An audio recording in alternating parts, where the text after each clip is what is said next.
Okay, let's see what let's do an audio check and and we'll see if everything's good. So let me know if my voice is coming through good. I think the levels are okay. Yeah, I think they're okay. So let me know if those levels are okay. Hopefully it's not peaking out or anything like that. And let's try some of the sound effects. Let me know if these sound okay. Yeah, baby. It might have been too loud. Let's try that again. Yeah, baby.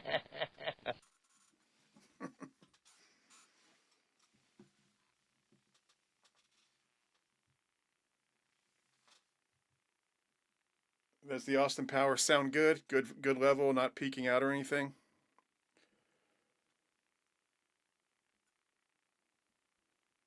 Incorrect.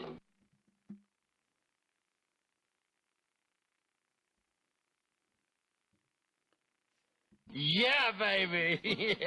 Okay. Okay.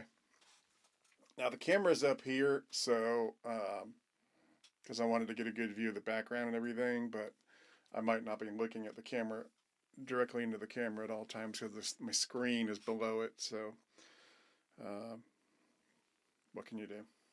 I didn't want you looking at my nostrils. So okay, everything sounds good. Um, hang on a second.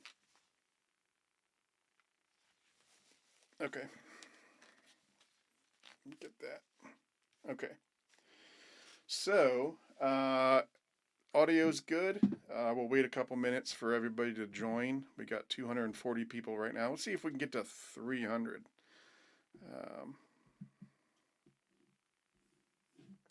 I've got YouTube set for low latency, not ultra low latency, but I'm trying low latency. I've got a 5 gigabit connection here, so it should be okay, even with all the other stuff that's connected to the internet here.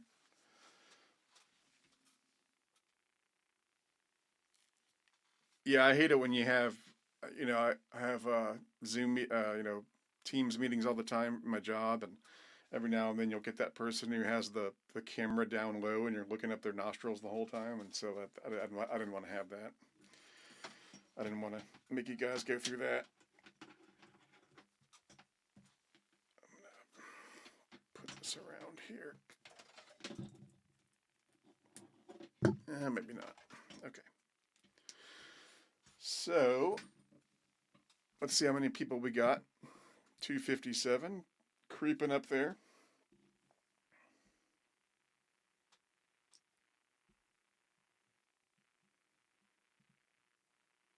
All right. We'll wait 3 more minutes and then we'll get started. I guess I'll do small talk into there if anyone wants to say anything in the chat while we're waiting for everybody. Now, what I'll do is what I want to do is once the show is done, I will take it offline, download it, and edit out all the pauses and this kind of stuff, before the show starts, and then clean it up and get it as concise as possible, and then re-upload it so that if people have missed the live show, they can watch it without having to watch 15 minutes of me sitting here doing sound checks and stuff like that. That's only a privilege you get if you watch it in real time. So,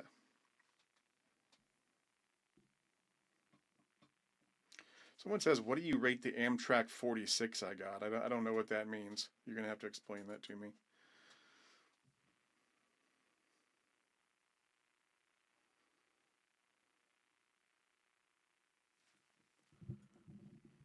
One thing about me that's weird, that's I think is weird, at least that's different than other hobbyists, is that I'm into the model trains more than I am the real trains. So if someone starts asking me questions about a real train, chances are I'm probably not going to know the answer other than just generalities because I'm into the model trains more than the actual real trains. It's kind of like if you collected model cars and you knew everything about the model cars, but you might not know everything about the real cars. You know, how much horsepower it has and whatnot.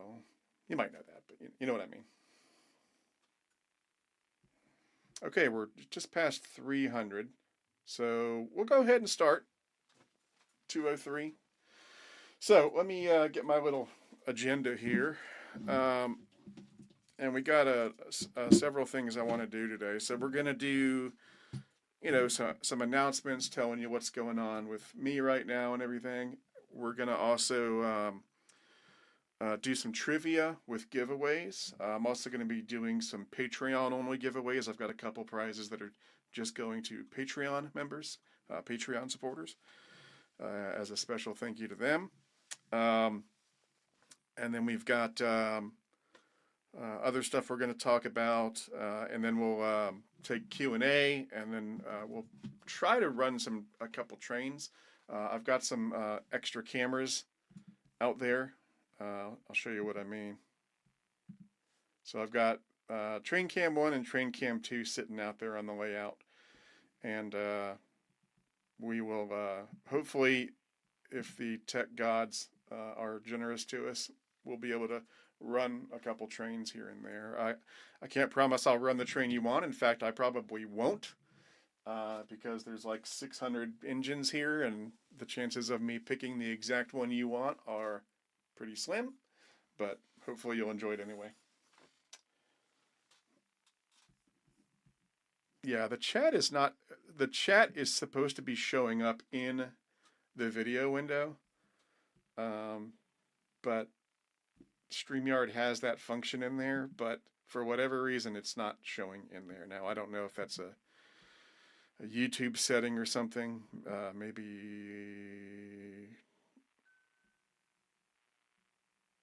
I have to enable that. Unlist live right now. So, yeah, I don't know.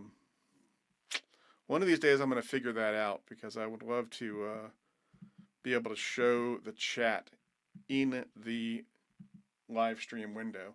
Now, on the one hand, that'd be really cool. On the other hand, you have to monitor it like a hawk, because, of course, anytime you put the chats in a live window, there are jerks out there who you say, I'm going to type something stupid just so it shows up in the stream.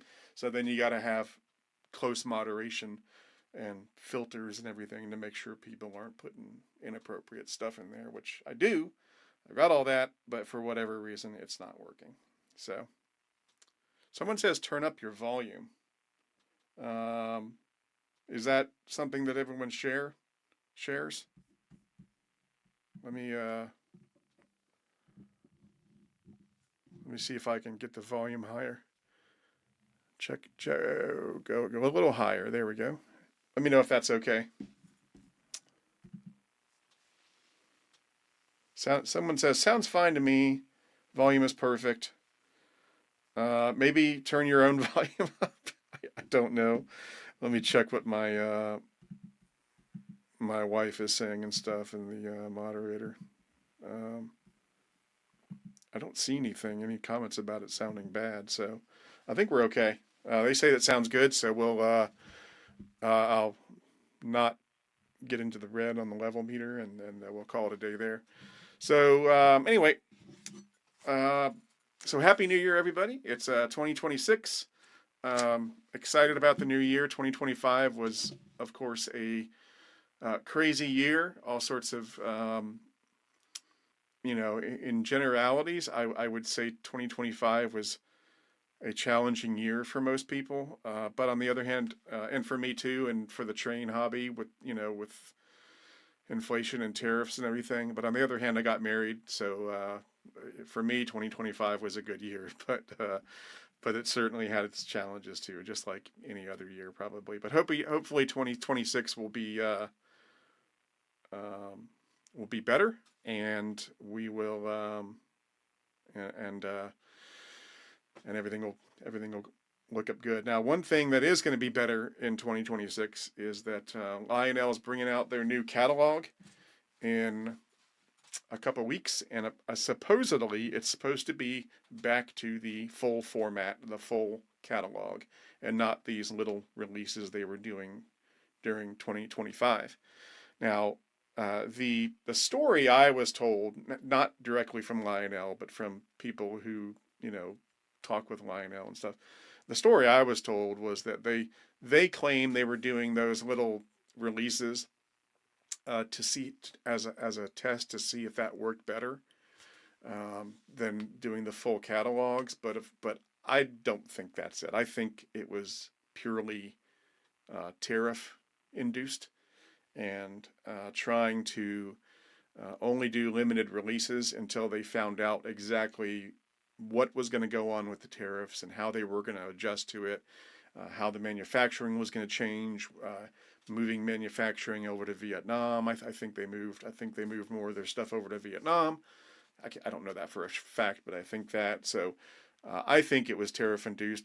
They didn't say anything about it. I wish they would. I think everybody would appreciate a little openness and saying, "Hey, yeah, we're messed up by all this stuff, and we're trying to adjust to it." But they were pretty tight-lipped. But that's my theory. But the good news is, apparently, they are returning to the big catalog in a couple weeks, which is great because that's a Lionel staple. You got to have the two big catalogs every year. I mean. If you don't do that, it just doesn't feel right. You know what I mean? It just, it just, it just doesn't, it just doesn't feel right. But I'm glad they're returning to the full catalog. Hopefully that means things are settling down and getting back to a new normal, and we can enjoy the full big catalog. Not that I completely hated the small catalogs, the smaller releases, but it was very hard to place your order because for instance when the what was it, the September release came out or whatever it was, they had some great stuff in there and you said, oh, I want to order that, but then in the back of your mind you said, well, wait a minute, in October they're coming out with another release. Maybe I shouldn't order this stuff because there's going to be more stuff in October and I don't want to get too deep into the orders and then not be able to order something from the October release. So I think it kind of messed with, at least for me, maybe if you guys can agree or disagree, but for me, it kind of threw me off in terms of like my train budget and trying to, I had to hedge my bets a little bit and say, well, maybe I shouldn't order. Like in one of the releases, they had the Orange Blossom passenger set, which is beautiful, and I still want to get it if I can, but I didn't order it because I was like, that's a lot of money, and I don't know what else is coming in next month's release, so I'm not going to order it. And so I think, there were some benefits to the small releases, but by and large, I think it's better to get back to the big releases because you can kind of plan your you can plan your budget a lot easier if there's 2 releases a year than 6 or 7 or whatever it was. So yeah. Someone says it messes with the train budget. 2 catalogs is so much better. Yeah, I mean, and with the catalogs always come out at a specific time, so hey, January, we're going to have a new catalog. I can budget this much money, and then the next one comes out around July or so. I can then budget. It's a lot easier to budget and get the stuff you want and not have to scratch your head and say, geez, I don't know. So, but I would like to get that Orange Blossom Express if I can afford it at some point. So hopefully someone will have it in stock and I'll be able to grab it. Maybe Legacy Station will, but we'll see. So how is Eric going to defend Lionel this time? Ooh, there we go. There's the first hater. So I'm not defending them. I'm a Lionel fan. I am rooting for them. I don't think it's constructive to root against them or think that, it doesn't do anybody any good to be negative about it and to be hateful and stuff like that. Because I would rather have the Lionel we have now than no Lionel. And I think it's, quite frankly, I think it's a little bit selfish and short-sighted to come down on them so hard all the time and demand answers and demand this and that. And it's like, you gotta see the forest for the trees. It could be a lot worse. They certainly have their problems. There's no doubt about that. But it could certainly be a lot worse. I hope they fix their problems. But it could certainly be a lot worse. And so I'm a big fan of theirs. I really want them to do well. Nothing would make me happier than them selling so many trains that every employee of Lionel is able to buy a Rolls Royce because they're rolling in the money so much. Because that's good for everybody. That means they're in business. That means they're making trains. So I want them to succeed, just like I want all the other train makers to succeed. I want them to make money. I did get some super thanks. I should probably let me see that. Where is it? Well, it's not showing me now. I got a super thanks from Incredible Studio. It's cutting off your name, but thank you, $5. That's awesome, man. I really appreciate that. And what does he say? Personally, I'm a Bachmann guy, but I still have a soft spot for Lionel trains. Yeah. And Lionel's the big granddad. I mean, they've been around the longest of almost anybody. Obviously, different owners and stuff like that at different points, but they've been around for 125 years. So, and Lionel is nothing if not cyclical. They've always had ups and downs, peaks and valleys, and that's just the way it is. They've had good times, they've had bad times, they've had everything in between. So I'm a big fan of theirs. Let's see here. Someone says, why hate on the Battery O? It's a good intro. I think the Battery O is a good product line. Thank you, Ye Old Sea Witch. If you have the Canadian National K5A Hudson, I'd love to see that run. I will try to run it today. I just got it upgraded with Bluetooth, so I want to do a video on it, a full video on it. Not Bluetooth, Blunami. And so I do want to do a full video on it, but we might run it today. Sid from Sid's Trains upgraded it with Blunami, and now it sounds and runs the way it always deserved to run, and so I'm really happy about that. So, but the battery sets, they're really cheap. I mean, it's kind of funny. People are always complaining that everything is so expensive, and then when Lionel tries to do something that is bare bones entry level, people complain too. It's like they're damned if they do, they're damned if they don't. And so what do you want them to do? I mean, they're cheap sets, they're battery powered. Nobody denies that, but they're also inexpensive. They're like, what are they, like $150, something like that? I mean, and that's retail price. I mean, you'll probably see them at Costco or somewhere for $75 at some point, so give them a break. I think it's them trying to provide an entry level thing that is as cheap as possible, as inexpensive as possible. So, I don't have a problem with it. It's not for me. Not everything they make has to be for you. So when they make something you don't like, rather than saying this stinks, or they shouldn't be making this, just say, well, it's not for me, but obviously it's for someone else. And there are people out there, I'm sure, that will be happy to pay $7,500 for a battery operated train set for their kid because they can't afford a $500 set. So just because it's not for you doesn't mean it's not valid. Let's see here. Yeah, I will talk about my catalog orders, including Third Rail. That's coming up. So I've been bogged down in people chatting things. I'm reading the chat too much. I should just be talking. But yeah, I'm happy Lionel's going back to the big catalogs. Can't wait to see what they have. And will they have something for everybody? No, of course not. Will they have something for somebody? Sure. Will they have something for me? Almost guaranteed.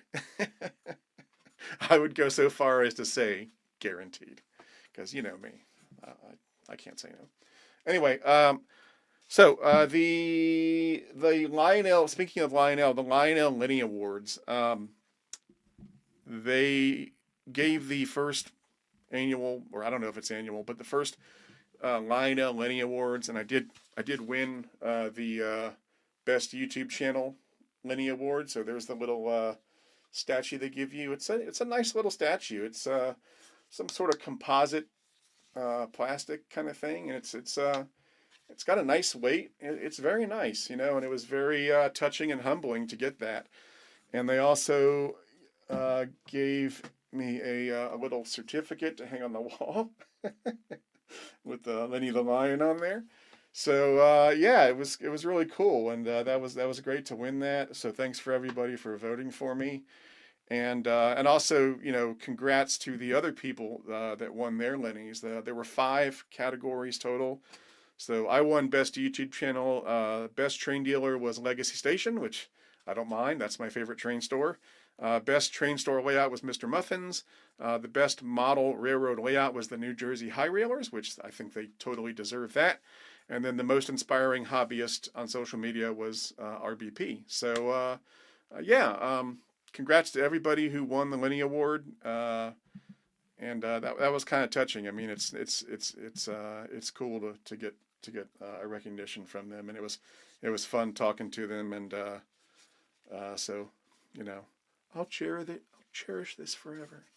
So at least they'll let me put it on the mantle in the living room. So she gave me that. She let me put it on the mantle. So I'm borrowing it from the living room to show you guys. But yeah, that was cool.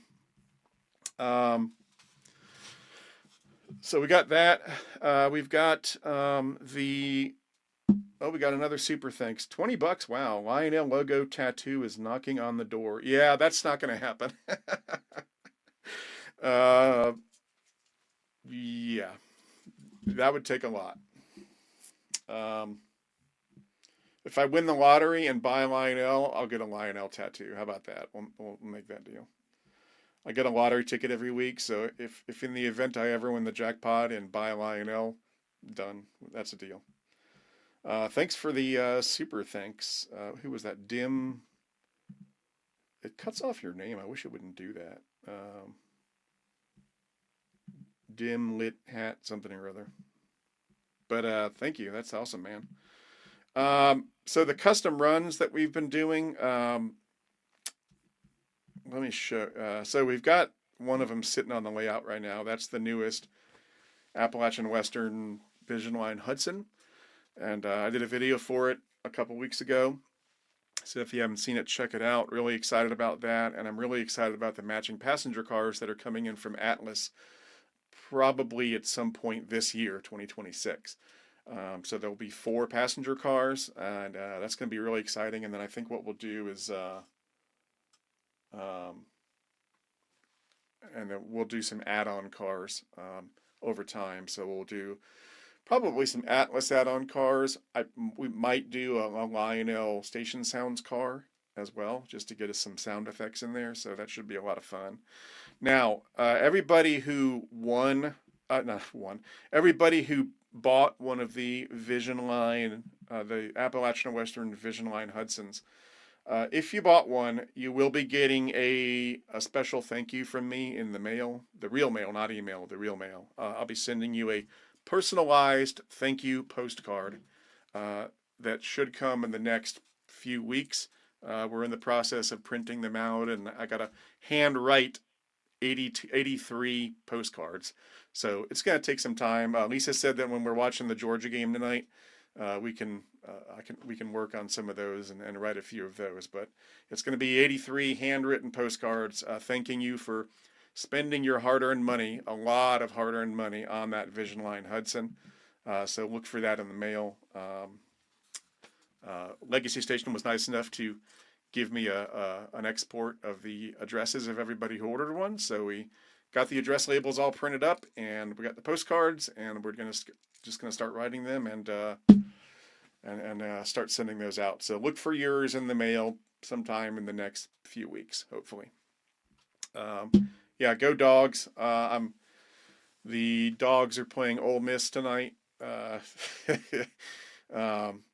I'm worried because the last time the Dogs played was December 5th, so they've had almost a month off, which in sports, I'm a big believer in momentum. And when you've been off for a month, you may be all healed up physically, but you may there's a chance you can lose your mojo. And we'll see what happens. Ole Miss was on the football field a lot more recently than Georgia, so we'll see what happens. But go Dogs! I hope they can pull it out. They beat Ole Miss earlier this year, so hopefully they can do it. Their Ole Miss's coach bailed on them. He's a fine person, but so we'll see. We'll see.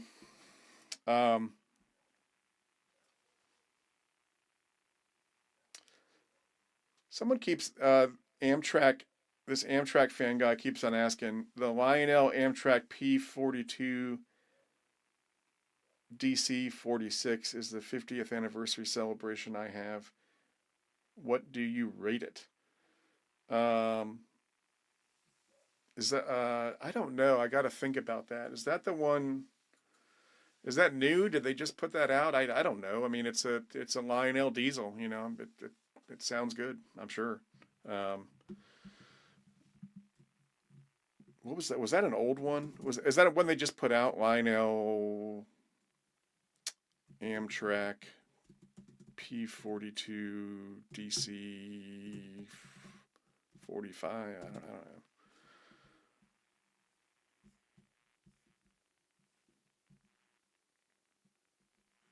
I don't know.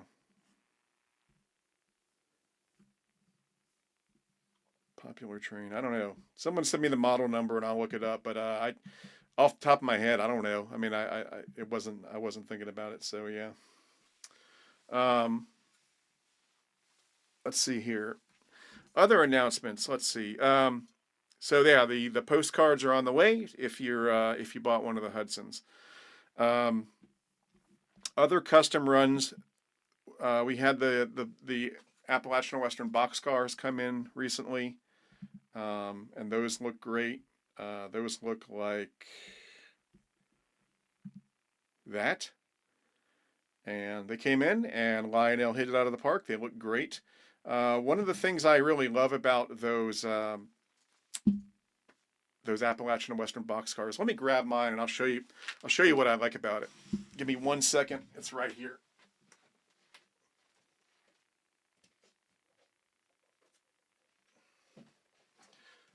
Okay. See, I keep everything nearby.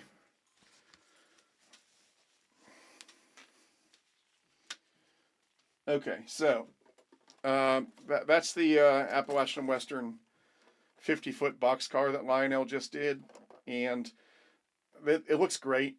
Looks fantastic.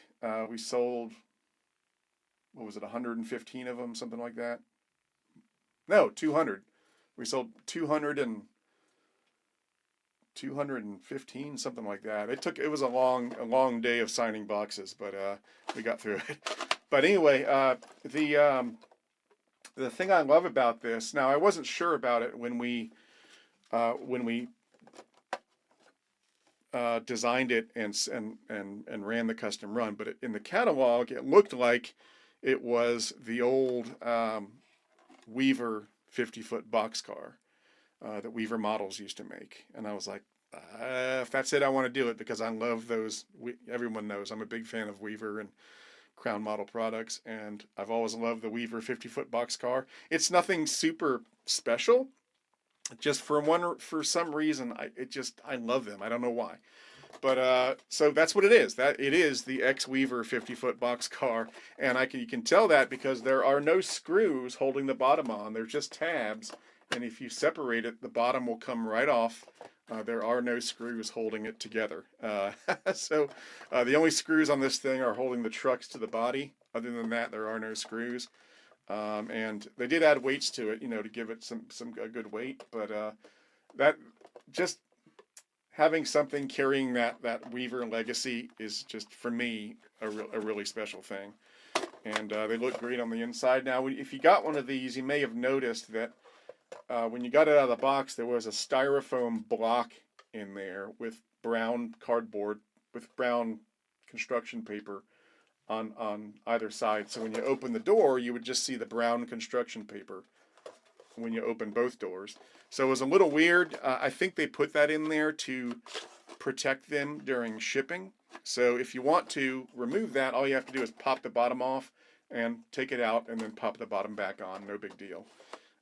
Or you could leave it in there. It's up to you. But I think I think they did that so it would protect the car during shipping, which of course is a smart thing to do.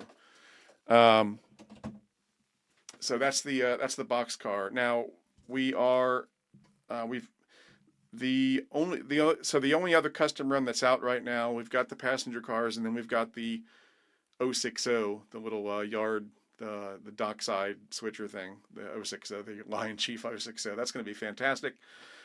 Everybody did a custom run version of those. I think RBP did one. I think I'm sure Mr. Muffins did 5,000 of them. So that's going to be exciting. We sold 200 and some odd of those, and that's going to be a lot of fun when those come in.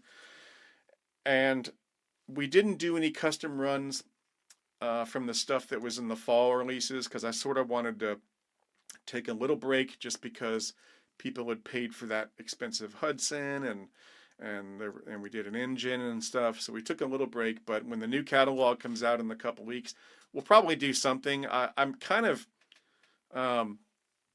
leaning towards doing some more rolling stock because we've done enough engines, and I'd really like to start building a train. And so we'll probably do some more rolling stock. We might do another Caboose because a lot of people have asked us to do the Caboose again.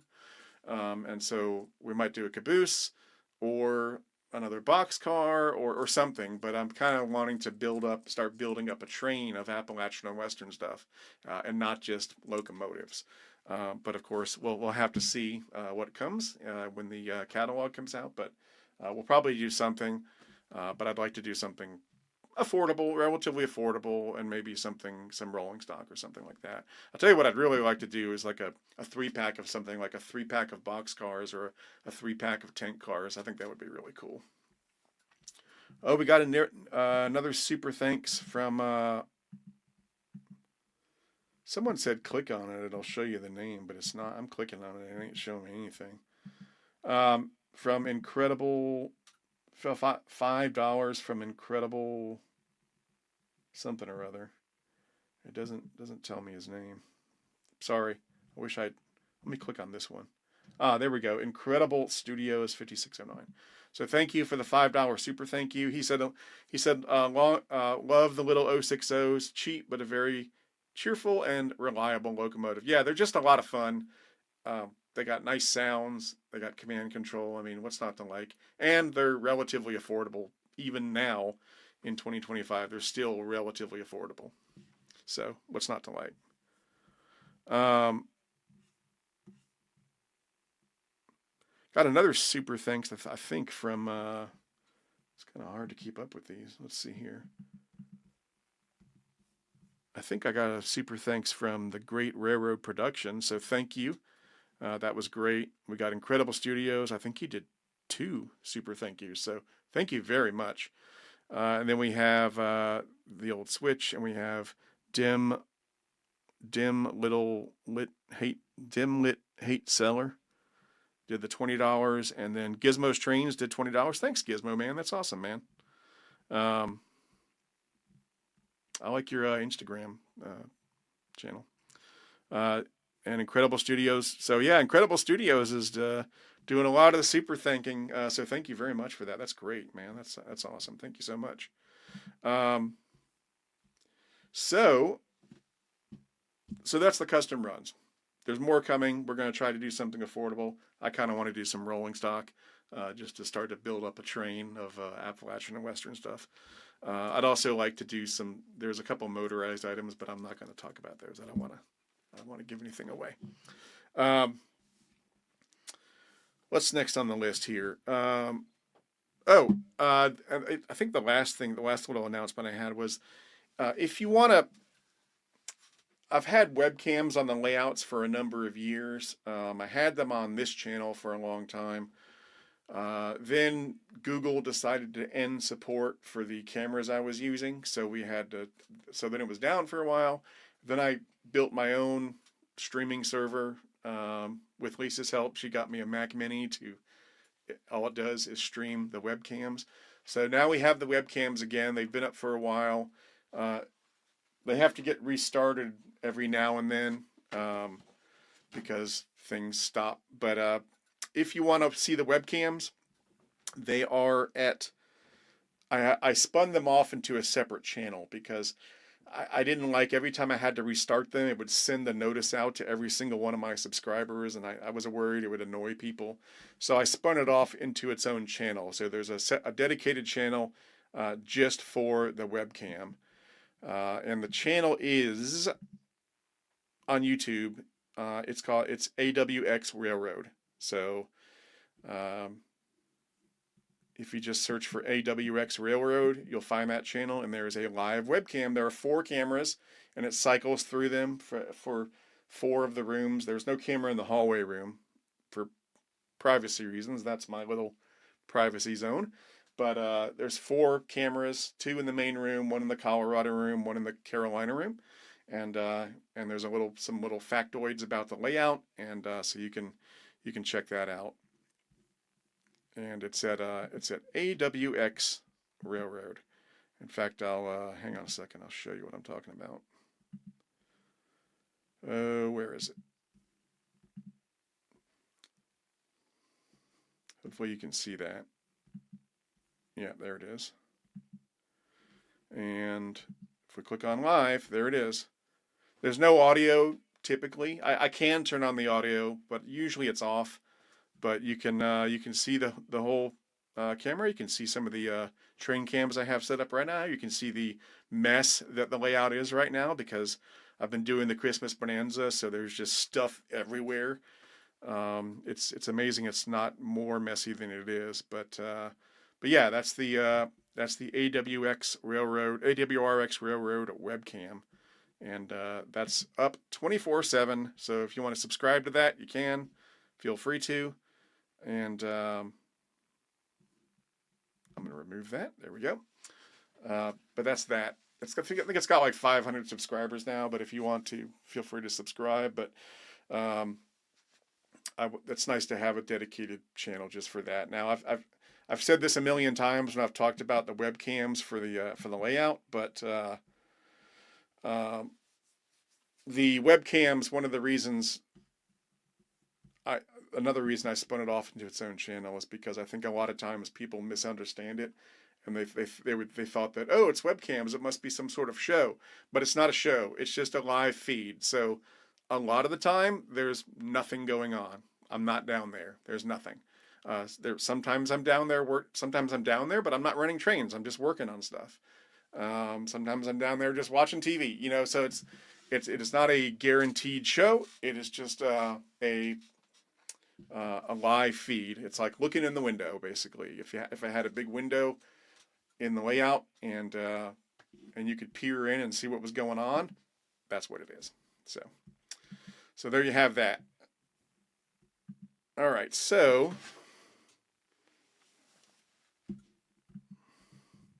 got another super thanks from Steve Williams. Thanks, man. Greetings, Eric and fellow train dogs. Yep, go dogs. I'm hoping I hope they haven't lost their mojo in the last month. I was arguing with my brother about that. He was like, well, they'll be nice and rested. And I was like, that's true, but momentum counts for a lot. My son played baseball from when he was 5 years old up until he played at Georgia Tech and graduated. And he played baseball for a long time. And that's one of the things I learned was that momentum counts. And the worst thing a team could have in like a tournament or something was a break. You just lose the momentum, and then you'd end up getting beat. So I'm a little worried. Hopefully they can recapture their mojo quickly.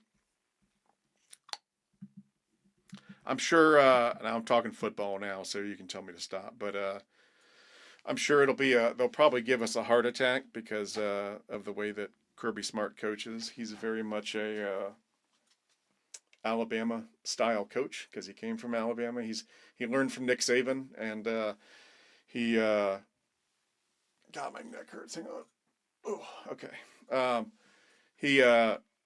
He's very he's very much a Nick Saban-esque coach, which means that they don't win the game in the first 3 quarters. And oftentimes they'll be losing for the first half of the game. And you're like, oh my God. But then the last half of the game, that's when they bring it, which is what you should be doing. You know, when the other team is getting exhausted, that's when you come to 100%. So, oh, we got another Incredible Studios. Incredible Studios is just pouring on the super thanks, man. Thank you so much. My NFL team, the Bucks, lost their mojo. Yeah, you see, mojo is it's a real thing. It's a real thing. And the worst thing that can happen is a pause in the action. And when you haven't been on the field for a month, ugh, yeah, that makes me nervous. Makes me nervous. Whereas Ole Miss was on the field 2 weeks ago or a week ago or whatever it was. So wasting their time playing. Who they play? Tulane, just a waste of time. All right. The Chronicle articles, $5. Thanks, man. We've got all these super thanks coming in, man. Thanks a lot. That's amazing. So we'll do a little Q&A. I'll read some of the questions in the chat and I'll answer them. Then we will do some fun stuff. We'll do some trivia. Oh, Lisa's down here. She's sporting some Eric's Trains gear. See? Oh, there she is. Oh, there you are. Yeah. She's sporting the Appalachian and Western beanie, which we'll be giving a couple of those away. So there she is. All right, so let's do some trivia. Let's do some Q&A. So $5 from Allegheny City Productions. What do you hope is in the Lionel catalog this year? You know, I don't know. I mean, I don't hope for anything. I mean, it's 2026. So for Vision Line isn't, I forget, are the even years repeat years? I think even years are repeat years. Repeat years for the Vision Line. So, or is it odd years? I can't remember. But so they'll either bring out a new Vision Line or redo a Vision Line. I've heard a lot of rumors that they're going to have some small Vision Line engine. Those rumors turned out not to be true last time. I don't know. I would love it if they would have a Vision Line steam switcher, personally. It wouldn't be hard for them to do. You know, they could take something like the B6 and just add a bunch of stuff to it. That'd be cool. You know, you gotta temper your expectations because the thing is, Lionel is in a very risk-averse period right now. That's what I call it, and they don't want to spend any money on new tooling. So if you're hoping for something that is brand new, never been done before, you can forget about it. No, that's not going to happen. Uh-oh. Oh, there it is. Okay.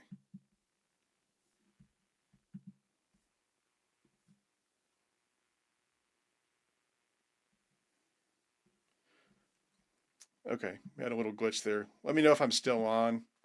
My computer the stream glitched there for a second, so let me know if I'm still on. But so what they've been doing lately is, you know, the last 10 years is rather than tool up something brand new from scratch, they take something they already have and just modify it and improve it. So like the new brass hybrid, what are those? The K4s that they did in the last catalog, the brass hybrid Pensy. You know, they took existing stuff and added to it and modified it to make something different. And so if they come out with a new Vision Line engine, a new Vision Line engine this year, it'll be something that they already have that they just upgrade to Vision Line, which I have mixed opinions on. You can do that if you do it right. You know, like when they did the GS series, that was incredible. They did the whole GS series. They put all sorts of cool features on there. But then you have stuff that I think it was a little lacking, like the the Class A, when they did the Class A, they brought it up to Vision Line standards, and then, but they should have had one more Vision Line feature. It should have had like a swinging bell or the depleting coal feature or something, cylinder steam or I don't know something, but they should have added one more feature to it. When they did the Commodore Vanderbilt Hudsons, they should have done one more feature. They should have done cylinder steam. They could have done swinging bell because there is a little bell down in there, so they could have maybe. But I would think it would have been done with cylinder steam. They haven't. They haven't really. I would love to see Lionel do more cylinder steam. They don't really do it that often. I think the last time they did it was the GS series, and I love cylinder steam, and so it would have been great. I mean, if they had done, people were complaining about the Vanderbilt Hudson not being Vision Line enough, but if they had just done cylinder steam on there, man, that would have just quelled everybody's arguments. And you could easily do it because it's a streamline engine. It's got a cowl over it, so you can run hoses and stuff all you want. So that would have been great. I would love to see them do more cylinder steam. And so if they Vision Line-ize something they already have, I would like them to add. I think a Vision Line should have at least 3 special features. So you should have whistle steam, swinging bell, cylinder steam. Whistle steam, swinging bell, depleting coal. Whistle steam, swinging bell, safety steam, something like that. I think there should be at least 3 special features on there for it to be Vision Line. Just my opinion, but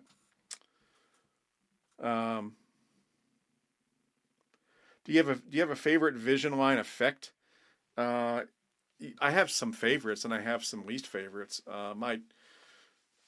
Obviously whistle steam, but whistle steam really isn't Vision Line. But it started off as a Vision Line effect. Obviously whistle steam is the all-time one. If they took away there were, I don't know if you guys remember, but there was this period where they had whistle steam and everything. Then they took it away for a couple years. And I have a few engines that were from that period, and it just stunk. I had the last S2 turbine that they did before the new one, that was in that period, and it didn't have whistle steam. And there were a few other ones. I had a GS, like a Daylight, that doesn't have whistle, and then they brought it back, and they've had it ever since, which is good. And so whistle steam, but probably swinging bell, swinging bell, cylinder steam. But swinging bell is really cool, man. I love that.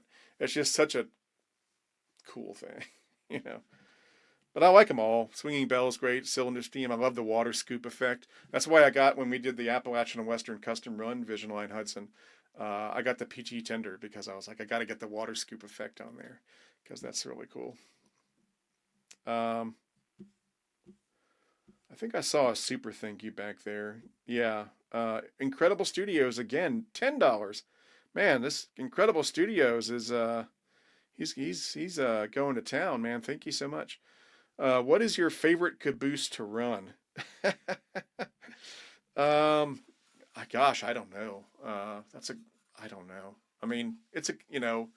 My favorite caboose to run is the one that matches the road name of the locomotive.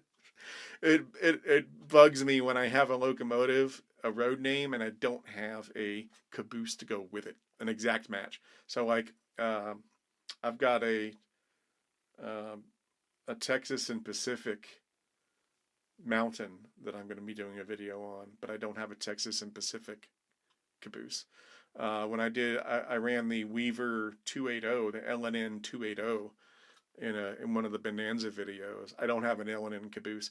The only thing you can do in that case is what I'll usually do if I don't have an exact match to the road name is I'll Google real quick and I'll find out what road name they got absorbed into, and then if I have that, I'll use it. So for instance, L&N eventually became part of Seaboard, so I used a Seaboard caboose, and you can go all the way up the line eventually. If you have, eventually it's going to all come down to CSX, Norfolk Southern, Union Pacific, BNSF, but the closer you can get to the original, the better, the closest generation away from it. So yeah, it irks me. And there's been times when I've been going to do a review on something and I've gone on eBay and ordered a Caboose just so I could have a Caboose that matched the road name because it just irked me so much. One of my favorite Cabooses, if I think about it, there's it's actually broken right now.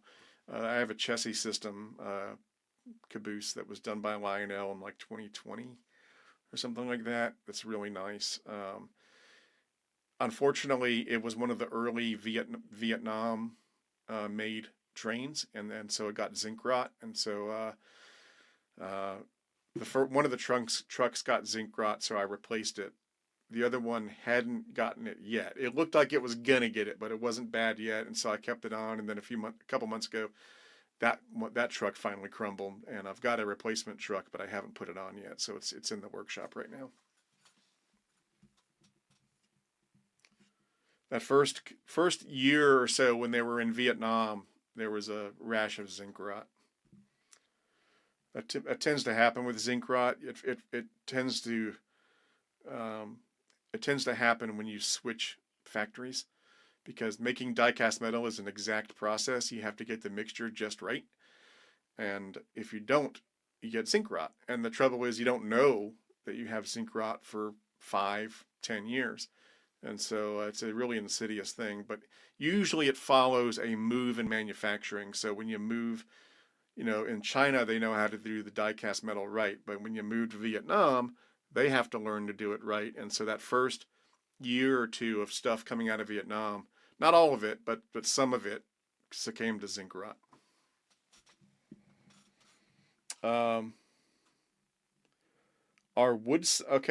Newt 1969. Super thanks. Are wood-sided reefers overrated? I don't know what that means. I don't know.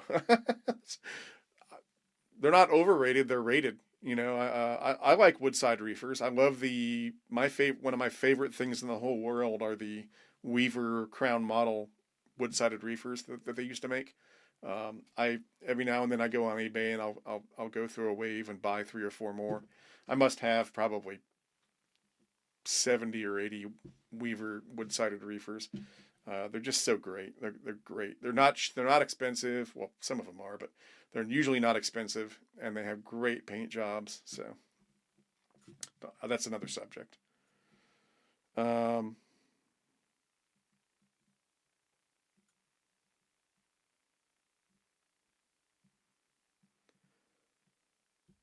Let's see here. The new 2026 Lionel catalog, I think it's 2 weeks from now, or maybe a little less than 2 weeks, something like that. I think it's like the 14th or the 15th. I don't know the exact date. I have to ask Legacy Station. Eric, would you like to have Menards to make the GP series of locomotives? I'm thinking about getting the Burlington F7 if I get the chance. I mean, it'd be great no matter what they made. I would love it if they made some Jeeps. Will they? I don't know. I mean, I think they're gonna get the most out of those F7s that they can. But maybe they will. I mean, you can always ask them. It would cost extra money, but maybe they'll do it. I would guess, if I had to guess, and this is just purely a guess, what Menards is working on right now, probably in terms of trains, probably passenger cars and maybe a steam locomotive. That would be my guess of what they're probably working on. Passenger cars probably being the first of those two. I would love it if Menards would bring out some passenger cars. That would be fantastic. Like some lighted passenger cars that are like $50 a piece or something, or $75 a piece. That would be great.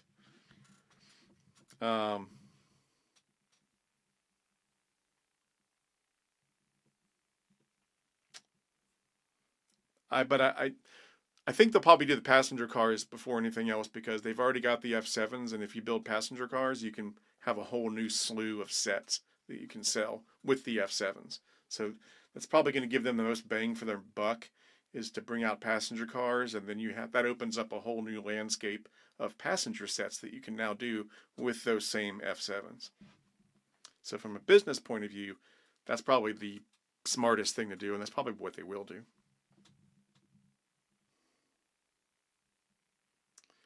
This is an interesting question. Do you have a favorite animal or any hobby that involves animals? I'm really into birds, but I don't have any as they're hard to care for. I love all animals. You can ask my wife. I love all animals. I feed the deer in my backyard. I feed the possums. I feed the raccoons. Uh, it breaks my heart when I have to kill, like there's a mole that's tunneling up my front yard right now that I'm gonna have to kill, and it breaks my heart to do that. I had to kill a groundhog years ago that was tunneling under our driveway, and it broke my heart because he was the cutest little thing. He was just a little fat groundhog, and broke my heart to do it. But sometimes you got to do that stuff. But yeah, I love all animals. There's very few animals that I don't like. I mean, I think possums are cute. So, um, all right, we got Allegheny City Productions, $10. Super thank you. Thanks, guys. This is very generous today. I once had a dream Lionel used the MTH silver bullet tooling to make another Hot Wheels train. Could this ever happen? I don't know. That's a funny question. Lionel doesn't have the silver bullet tooling. MTH does. So that's not going to happen anytime soon. From what I was told by Rich Foster, Lionel was interested in buying the silver bullet tooling, but when they found out that they can't, Coors won't let them do a silver bullet train again. So when they found that out, they backed out of buying the silver bullet tooling. And so MTH, he told me, he said, we could make another Coors silver bullet train, but it couldn't say Coors. It would just have to be like a generic beer train or something like that. So unfortunately, that's the status of that. I think I don't know how possible it would be, but I would wonder if you could retool or modify the silver bullet train into being a Snowpiercer train. That would be really cool. Or it might be easier just to tool up a brand new thing for the a Snowpiercer train. But that would be a really cool set. Do a Snowpiercer set, and maybe you could modify the silver bullet set to do that. I don't know. Maybe. I guess maybe you could make it a Budweiser train. I don't know. But apparently Coors, I think I've told this story before, but Rich Foster said that Coors, they told them they could make the silver bullet train. They said, yeah, sure. And they paid the licensing fee and they made it. But when Coors finally saw the end product, they got a little freaked out because they thought it was a little too close to being a kid's toy, advertising beer for kids. And so they got kind of weirded out, and their lawyers got weirded out, and they said, yeah, you can't do it again. Oddly enough, even though they said that, when I went to visit the Coors Brewery in Golden, Colorado in 2009, I think it was, they had an MTH silver bullet train in the gift shop for sale.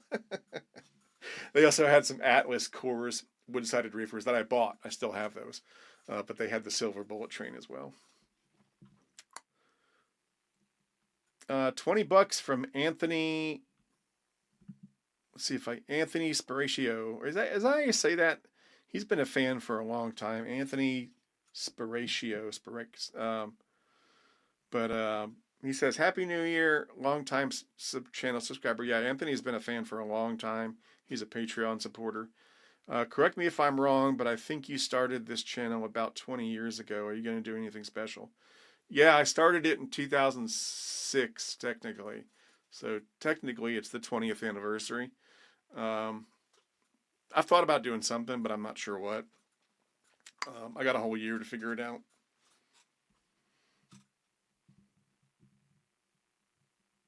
A Busch Light train. Yeah. Keystone Light train. Let's see here.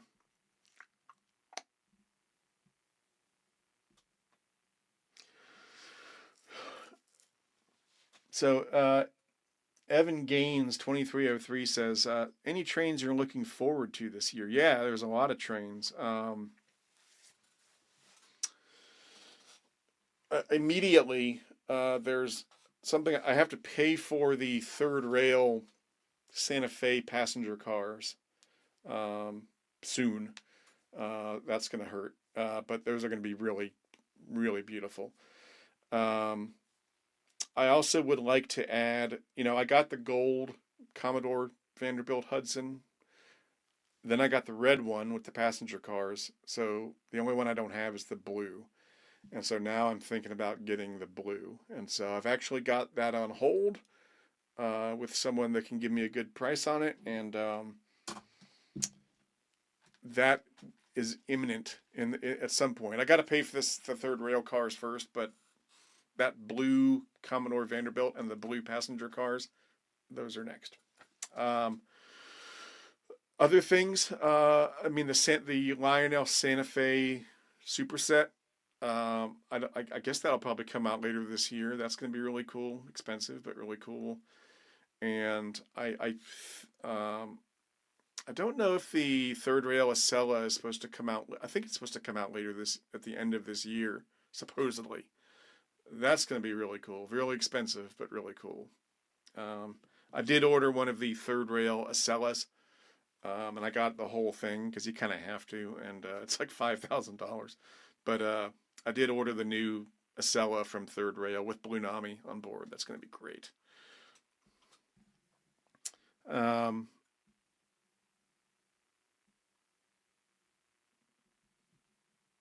Yeah, hang on a second. Someone was asking about the webcam channel. I'll paste it in the chat. Give me a second.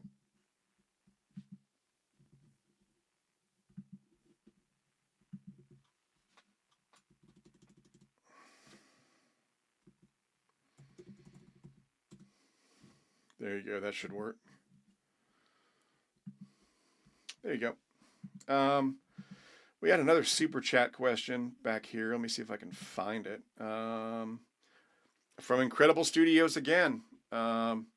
What's your favorite railroad? Mine is Union Pacific. My favorite railroad, I've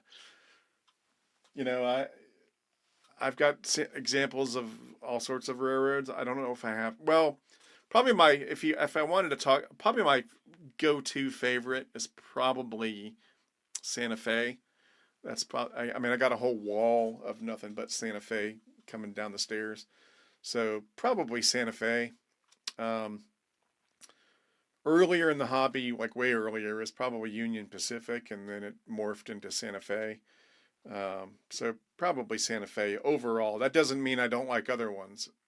I mean, obviously, if you look behind me, there's not a single. Well, actually, there is a Santa Fe right here. That belongs in the stairway. I got to put it in the stairway. But I have a lot. I mean, I'm an omnivore when it comes to road names. I don't really pick and choose.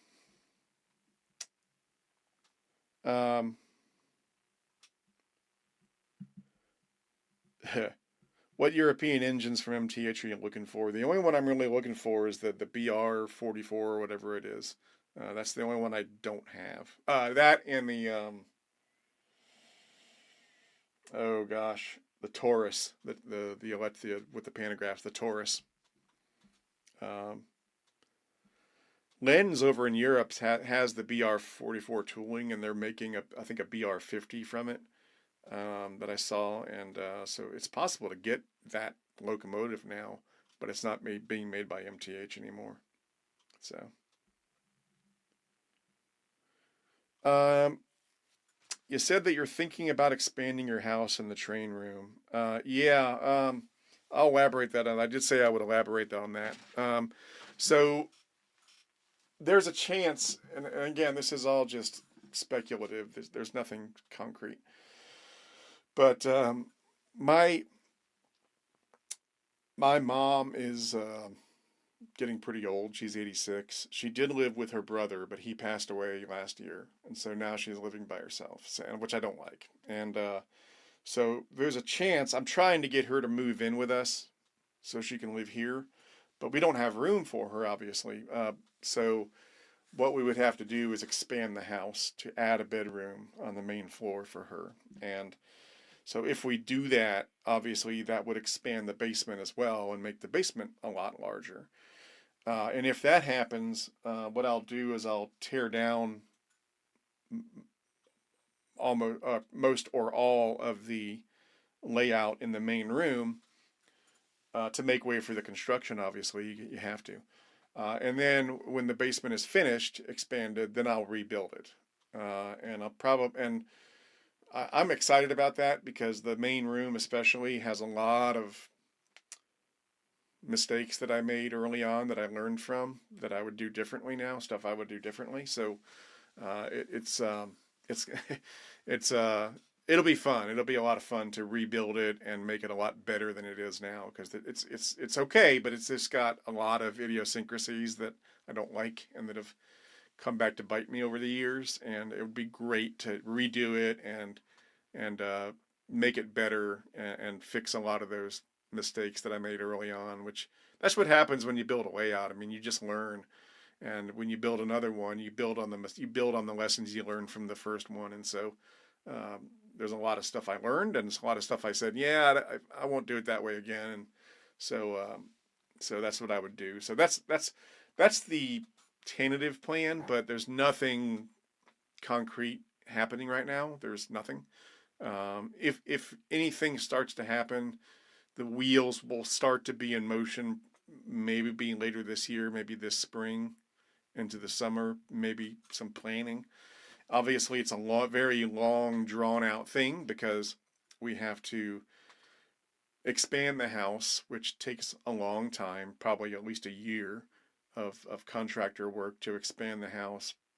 And then we got to move my mom in, and we got to get rid of her house and stuff. So it's a very long, drawn out process. It's not going to happen very quickly if it happens at all. But that's the most likely thing right now. We're probably not going to move. We're probably not going to get a different house. Probably not. So that's the most likely scenario right now, is that we expand this house to make it a little larger. The problem is that even though she's 86, she's very independent and very set in her ways, and she doesn't.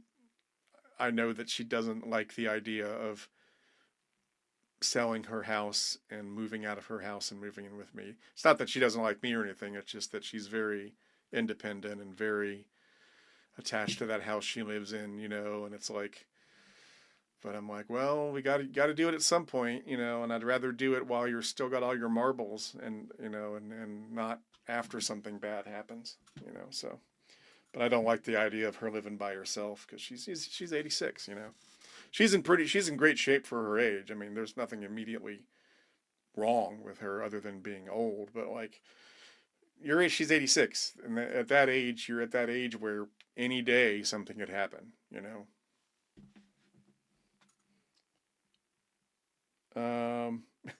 Any junior Erics on the horizon? No, that's not going to happen.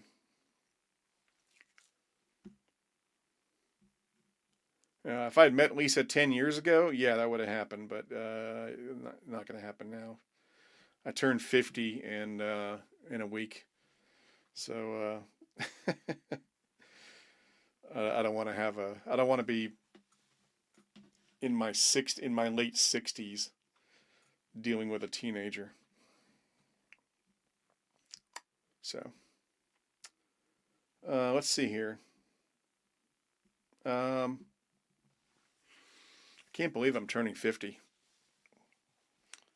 My body feels 50. My brain doesn't. It happens faster than you think, man. I remember being 20, 25 and thinking, oh, 50, man. And then before you know it, you're 50. So happens a lot faster than you think. Let's see here.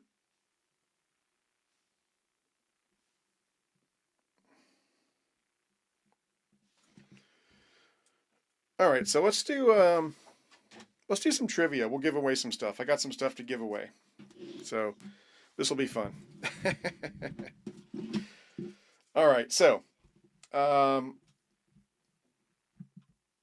the first thing we're going to give away is a beanie hat, an Eric's Trains beanie hat.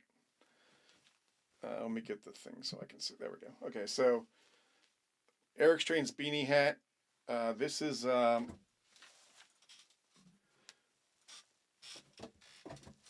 it is. This is the one that I wear every when I go outside. This is the Appalachian and Western one, but and we got one of those too. But we'll be giving away an Eric Strain's beanie. So let's get some trivia going here. All right. So what we're gonna do is I'm gonna ask the question. I'm gonna look at the chat.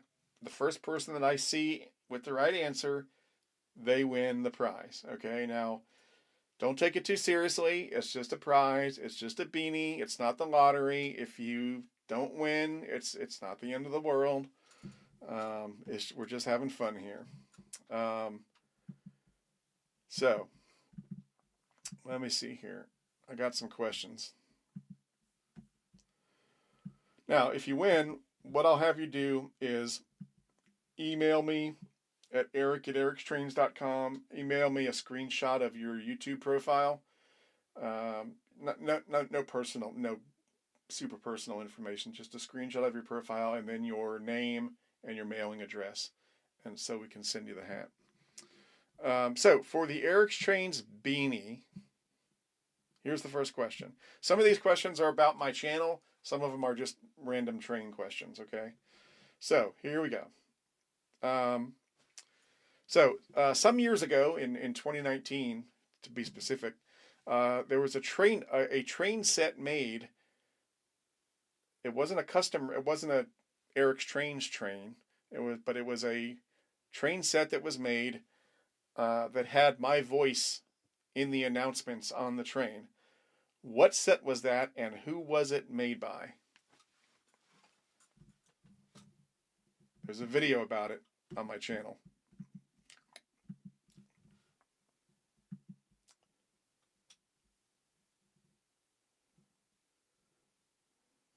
We're getting close.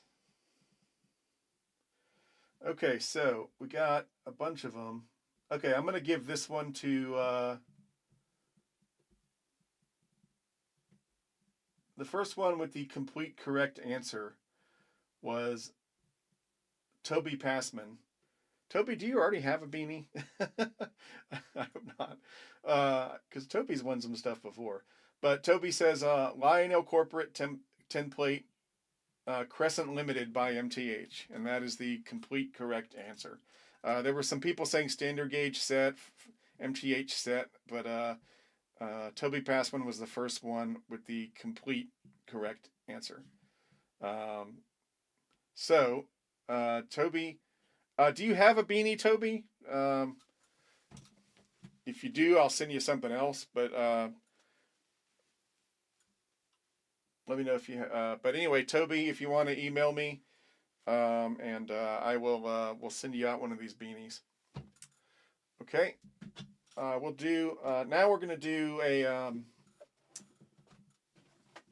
now this one is a Patreon giveaway. So this is not trivia. This is just a plain old giveaway. Then we'll do another trivia question after this. This is for I drew some names for my Patreon supporters. So we've got an Eric Strains a Appalachian and Western cap. These are pretty nice. Black hat with the Appalachian and Western logo. Okay, so this one is going to a Patreon supporter, Sam Gable. If I don't know if he's watching or not, but Sam, you won a Appalachian and Western cap. So I will reach out to you on Patreon and get your info and send you your prize.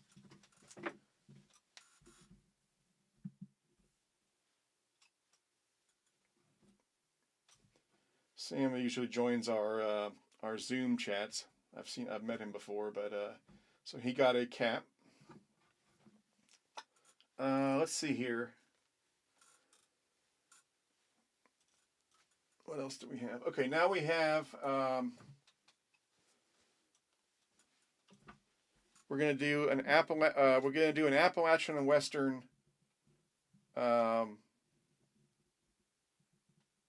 T-shirt. Okay, so let me show you what we're talking about here. And I hope Lisa's writing this stuff down. She probably is. I should write it down just in case. Toby got the beanie. Sam Gable got the hat.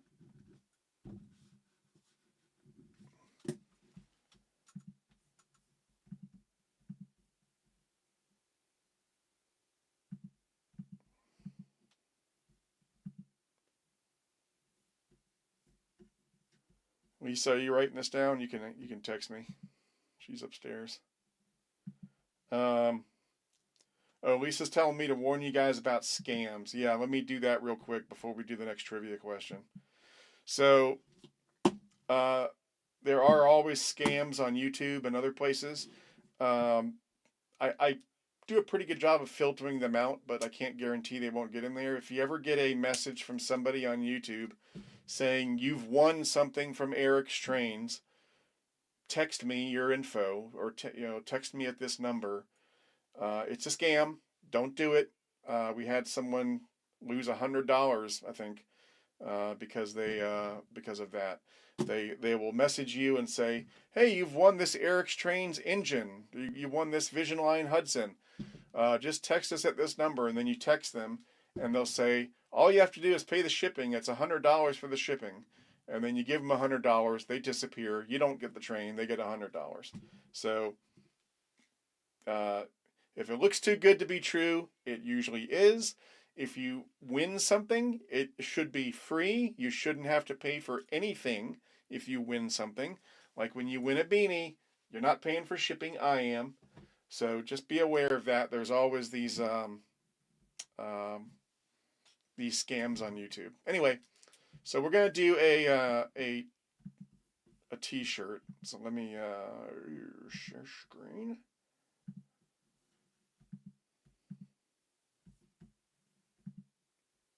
Okay, so here's the Eric's Trains store. If you've never been there, just go to ericstrains.com/store or ericstrains.com and just click on the store link. But we're going to do an Appalachian and Western T-shirt. So here we go.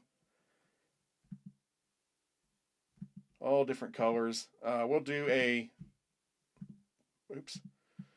black one. Okay. So if you win, send me your YouTube profile picture and your name and your address and also what T-shirt size you need. And that'll be that. So let's do the next trivia question. And let me get over to the chat so I can see here. And thank you for the super chat, Camden Bay Lines. Love your vids. Love to get in touch with you wanting to make your layout and trains.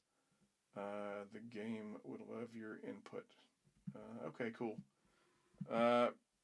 If you want to get in touch, just email me, eric@ericstrains.com. Thanks for the super chat, though. Okay, so here is the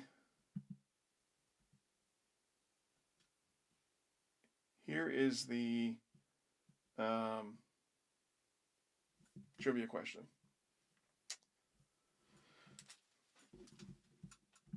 All right, so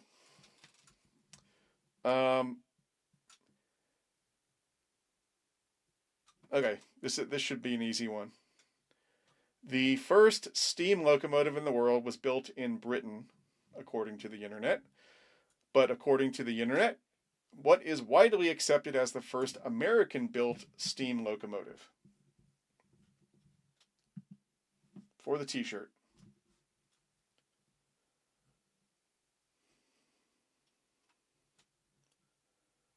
Oh, there we go. Ye old sea witch, said the Tom Thumb.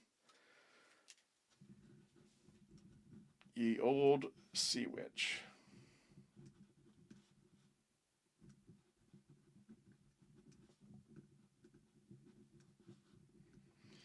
All right, so ye old sea witch, you get the T-shirt. He answered the Tom Thumb. That's the answer I had.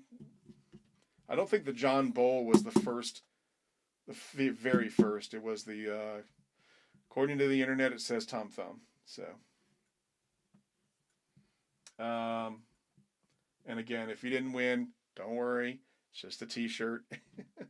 If you really want one that bad, you can go buy one on the store. They're not that expensive. Okay, so Ye Old Sea Witch gets the t-shirt. Lisa is writing it down, so I don't have to. And he gets the black AWX t-shirt. Very good. Well done, Ye Old Sea Witch. Okay.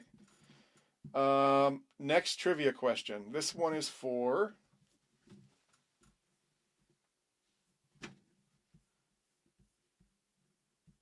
Oop. Let me get rid of that. There we go. So this one is for an Appalachian and Western beanie. So instead of Eric's Train, it says Appalachian and Western. That's the one that I usually wear. Very nice.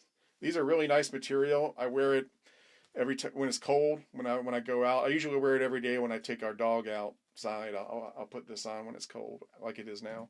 So the Appalachian and Western beanie. Okay. All right. So next question.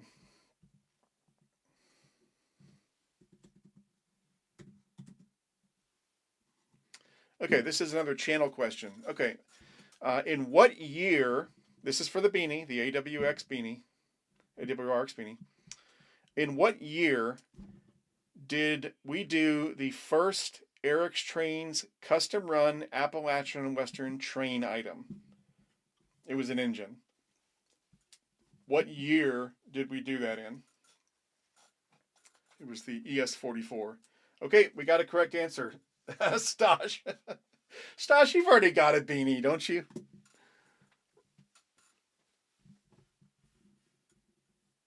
Let's see here. Stosh, do you already have a beanie?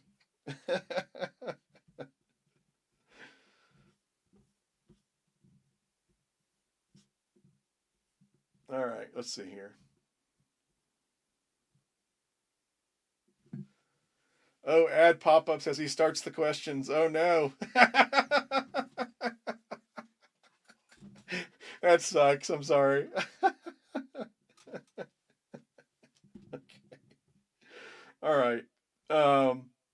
Okay, so Stosh, he got the, I know Stosh very well. He got the AWRX beanie. Very cool. Okay. That's cool. All right. Don't worry if you got the pop-up. We got other stuff we're giving away. Let me, speaking of which, let me pull this down. Oh, there it is. Okay.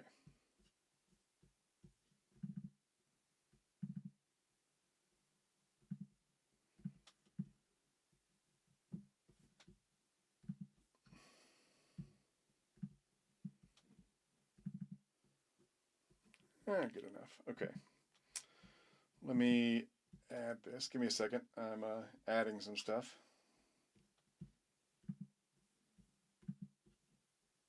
Desktop.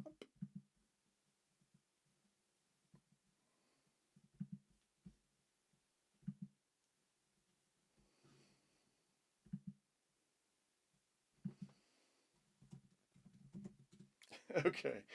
All right, so we got the beanie. All right, now the next trivia question. Let's this is always fun. All right, the next thing we're gonna give away is a the second of the two Patreon giveaways. Then we'll do another trivia question for everybody. So on the Eric's Train store, oops.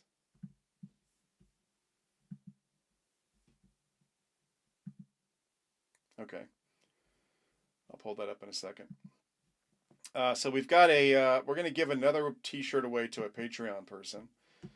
So we're going to give another Appalachian Western T-shirt away, and that winner is Mika Templeton. I don't know if he's watching or not, but the AWRX T-shirt goes to the Patreon supporter Mika Templeton. So I will reach out to Mika or Micah if you're not watching. If you are, great, and then he gets the T-shirt. All right. So the next thing we're going to give away with a trivia question. Let me get back to the main store. We're going to do an Eric's Trains coffee mug. Okay.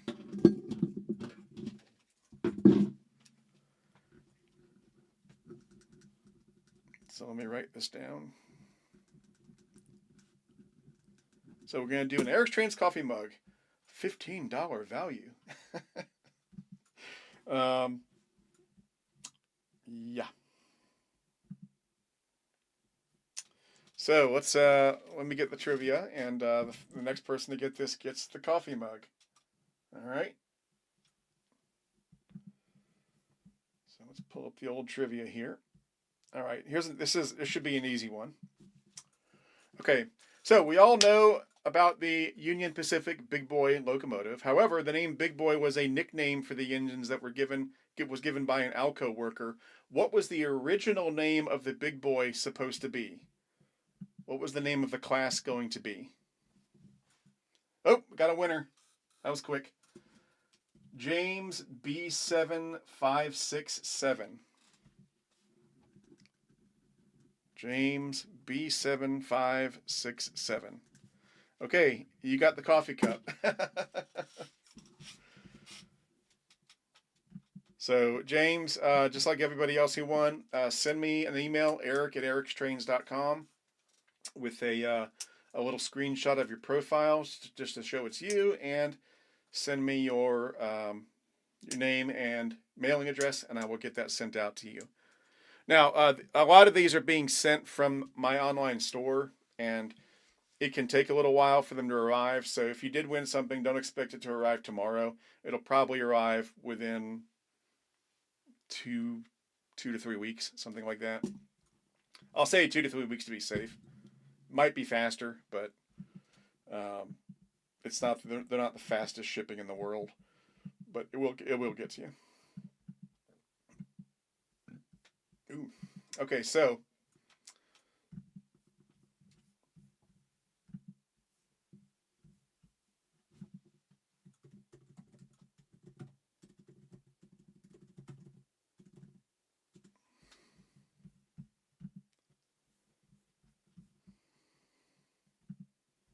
okay.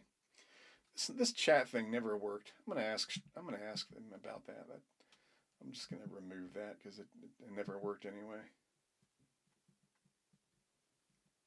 Show the YouTube chats.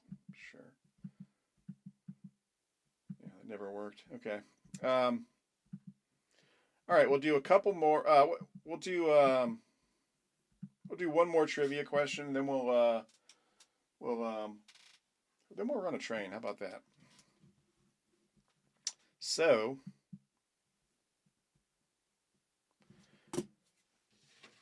the next item up for winning. Now, this one, I just ordered these, so I don't have them yet. They won't be here until the 14th. So it'll be a little bit. It's nothing fancy, but it is. I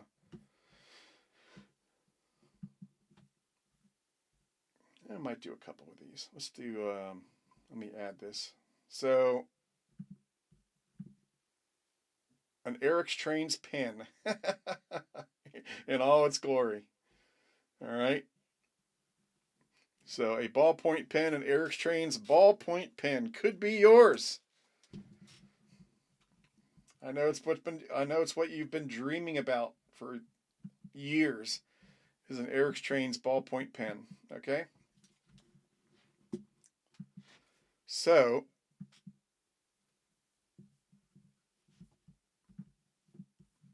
we will do some trivia. Okay, hang on a second.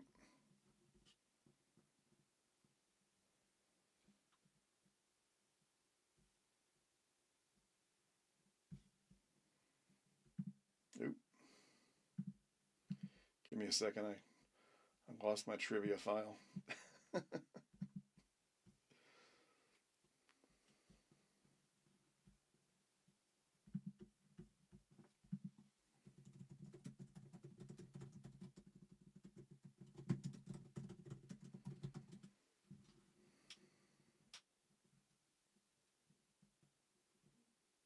Okay, this is an easy one.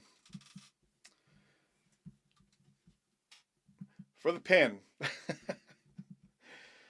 what is the oldest continuously operating railroad in North America?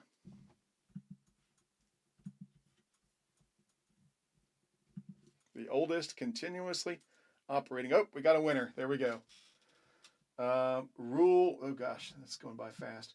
Rule 281C. You won the pen. He got Strasburg Railroad.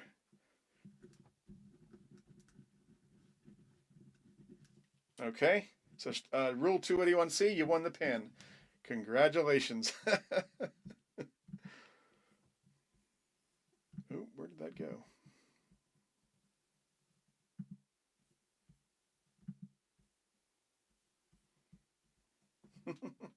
So congrats, Rule 281C. Again, send me an email, eric@ericstrains.com. Send me a little screenshot of your profile and your mailing address, and I will send those to you. Now, they haven't arrived yet. I just ordered them, and so I'm waiting for them to arrive. So they're supposed to arrive on the 14th, I think. So then I'll send it out. Oh, we got a super thank you from Mike V7166. He says, Eric, are you ever going to do another GoPro ride-along video like you did way back in the beginning? Yeah. Actually, I will. I think I did one during the last layout tour video that was done a couple years ago. When was that done? 2023. So I did one of those in 2023.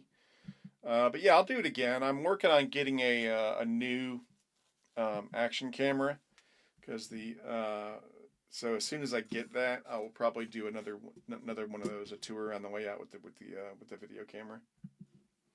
But there is a layout tour video from 2023 that has a ride around the layout like that. I think. Let me see. Yeah. That's a long video, but at 1 hour and 23 minutes and 19 seconds, there is a ride around the layout that lasts for about 10 minutes. So, anyway, I haven't been to Strasburg yet. One of these days, we need to get over there. When we go up to York, we need to take a side trip over there. But anyway, he won the pen. George Batterini. Hope I pronounced that right. $10 super thank yous. Thanks so much. Happy New Year. All right. We'll do some other stuff now, and we'll come back. We'll do a couple more trivia questions before the end. Let's see here.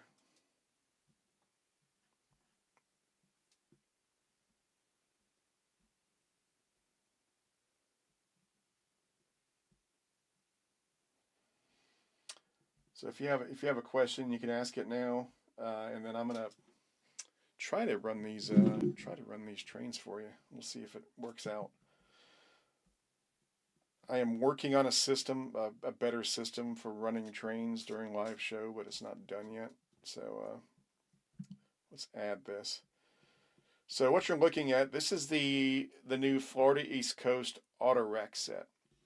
It's got an ES44 up front, but The star of the set is the Vision Line, the Vision Line Autorack car, which is I think it's the last car, and it's really great.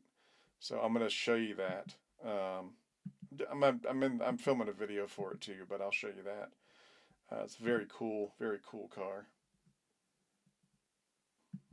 So I'm gonna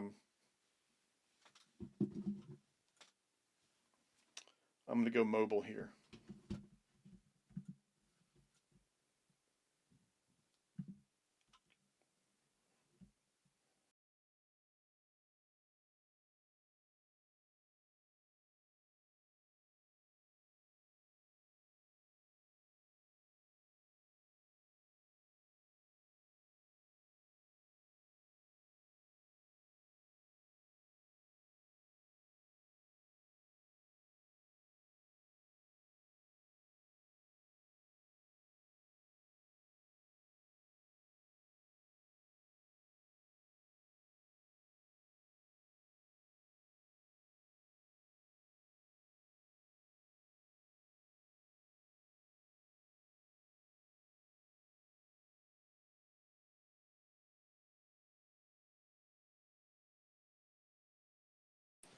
Okay, let me know if you can hear me.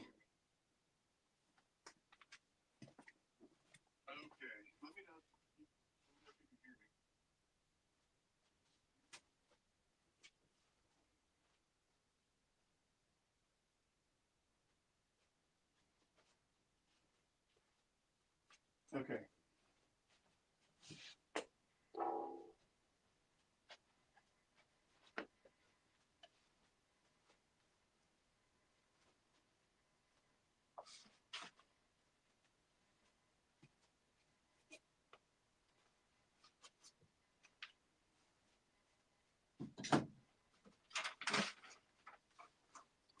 All right, so here we have the Florida East Coast set. I wish I could zoom in. Whoop. Where's that coming from? Oh, it's over there. Feedback. Turn that down. Okay. Feedback. Oh. Oh. Oh.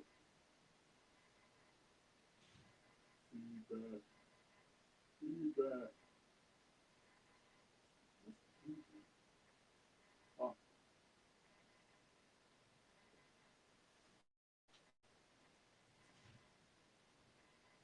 Yeah. Oh.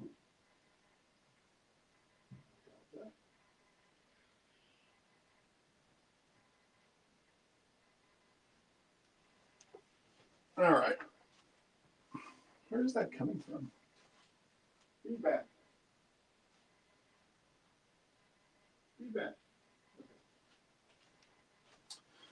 All right. Let's get this thing started up. And again, my apologies if I'm not going to run the set you want, but that's just the way it is.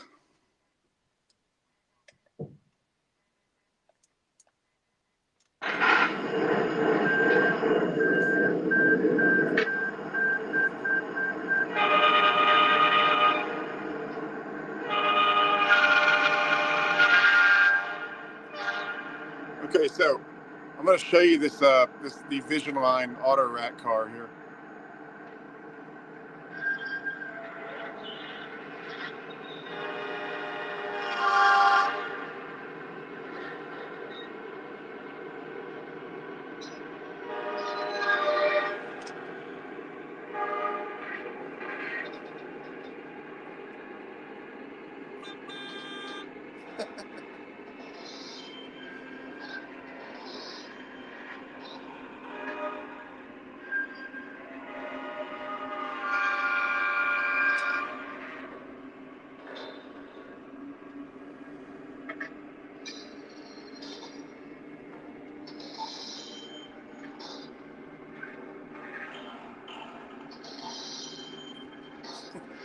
Okay, so if you pull the whistle, it just has a car honk sound.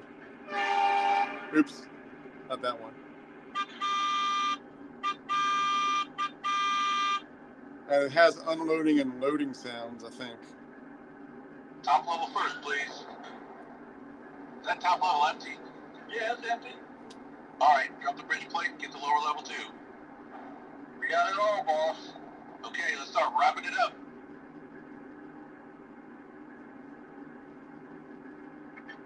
Hey, Johnny, raise that drop plate so we can move the ramp. Bottom level's full. Go to the top ramp. We are good. Next up, the distro center. Okay, now let me turn the lights out to make make it look a little better.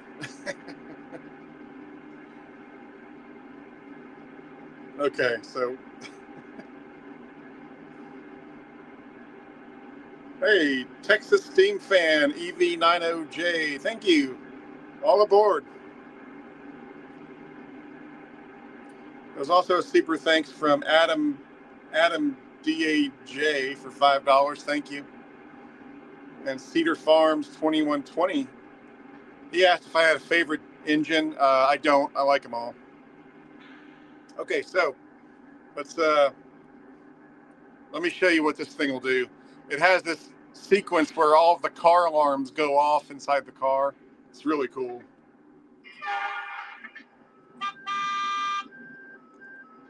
Let's see if I can do it.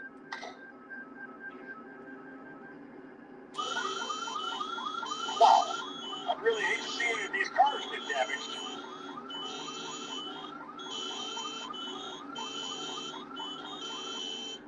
I hope none of these trucks get knocked loose. That would be a bad day.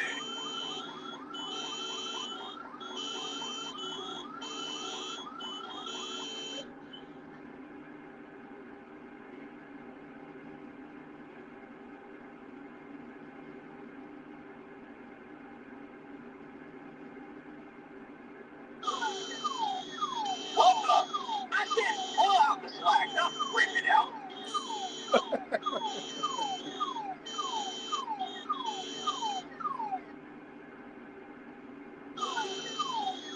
Where are the keys so we set up the darn alarm? I think it's got 3 or 4 sequences. It does. Pretty cool. Where are the keys so we set up the darn alarm? I like that one. It only does a few of them.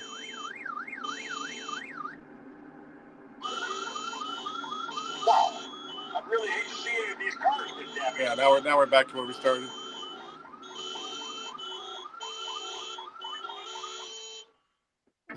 Pretty cool. Let's see what else it has. Let's see here. Oh, my ES44 went to sleep. There we go. But yeah, it's got pretty cool. It's got that alarm sequence where all the alarms are going off. I think that's the only thing. There might be some other stuff when it's moving. Let me see. Let me get it moving real quick, and then we'll try some stuff.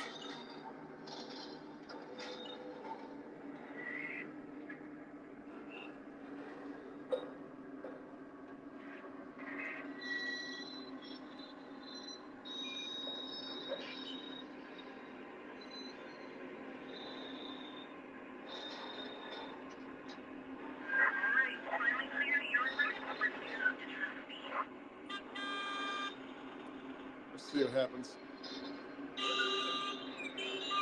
Wow, I really hate to see any of these cars get damaged.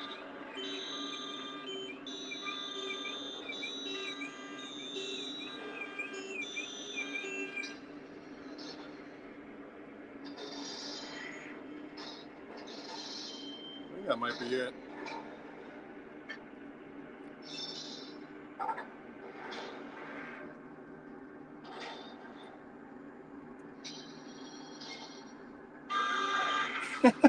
Holy cow, if he ain't more diesel, he's gonna wreck all these cars.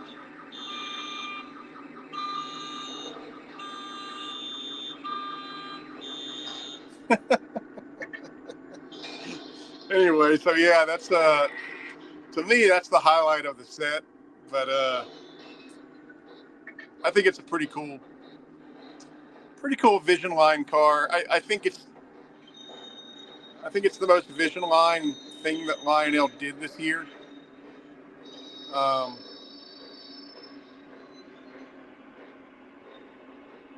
Just because it's so different and it's flat wheel fixed. You can head out. Flat wheel fixed. But just because it's so different and weird, and to me that's what the Vision Line is about. It's about doing risky things that haven't been done before. And I remember when the catalog first came out, people were bashing it, saying that's going to be stupid, you know. And I was like, oh no, that's, if someone's complaining about it, that's a good thing. That means it's unfamiliar, it's weird, it hasn't been done before, and that's a good thing. That's what the Vision Line is for. It's for experimentation. So.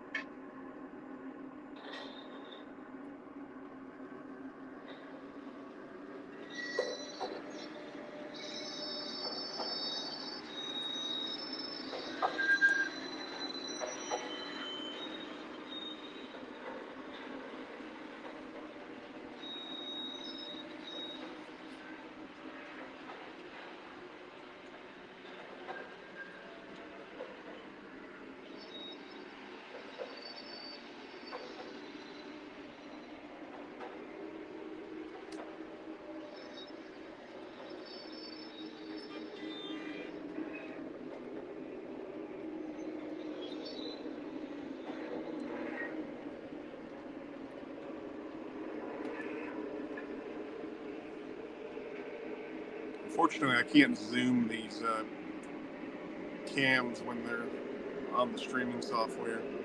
You just have to deal with the current zoom.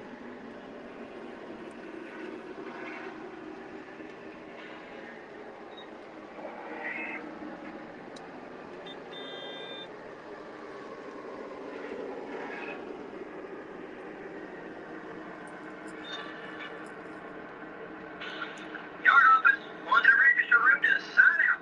Out.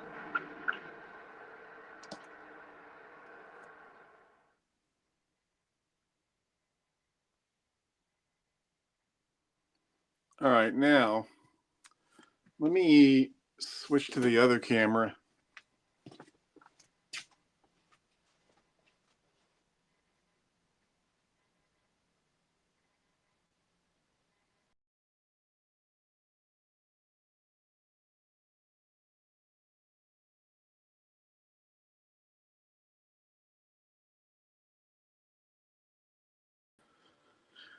All right, let me know if you guys can hear me on this camera. Should be able to. So a couple of things I wanted to show you over here. Thanks, Mike EV. What's the biggest issue or idiosyncrasy you have to deal with on the main table since you mentioned it? There's just a lot of like wiring. There's a mess of wiring and some of these switches they're in locations that are not optimal, and just all sorts of stuff. I mean, you know.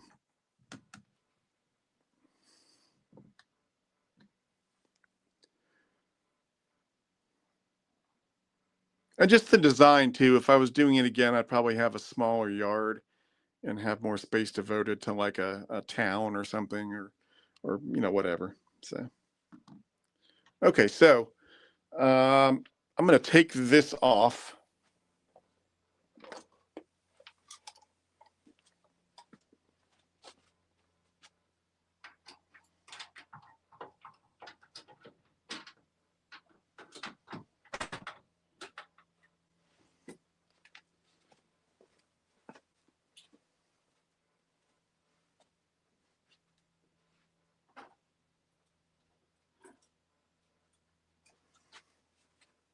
And someone asked to see the K5A with the Blunami on board, so we'll do that.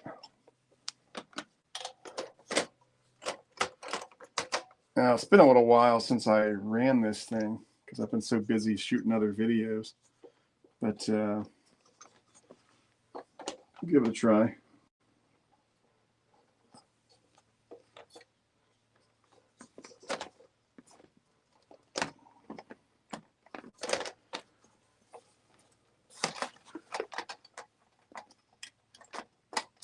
So this is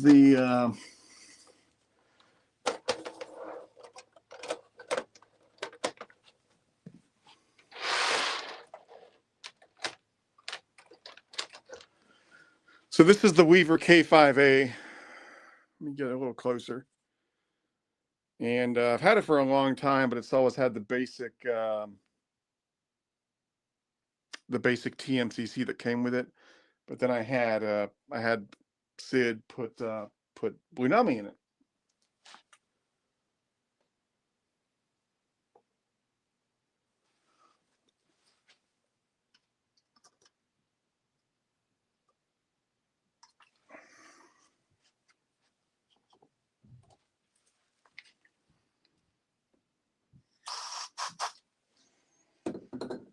Okay. Oh, thanks. That's Adam Storch. $50, man. Thanks a lot. You know, I was just thinking of you today, Adam, because I wrote your postcard today for the Hudson. Yours was first up on the alphabetical list of people who bought one, and so I wrote your postcard today.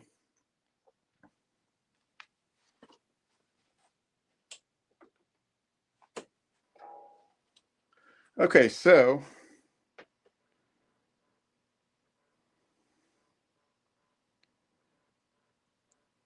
let me pull up the Blunami app. So we'll see. It's been a while. Let's see.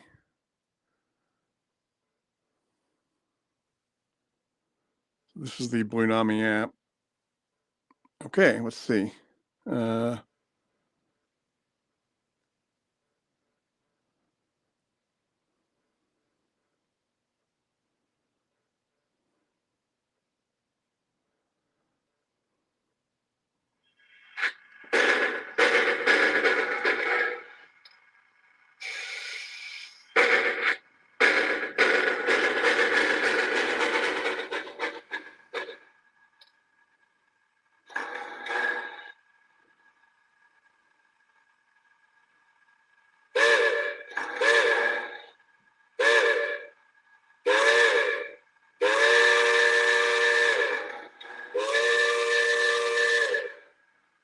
All right, let's see.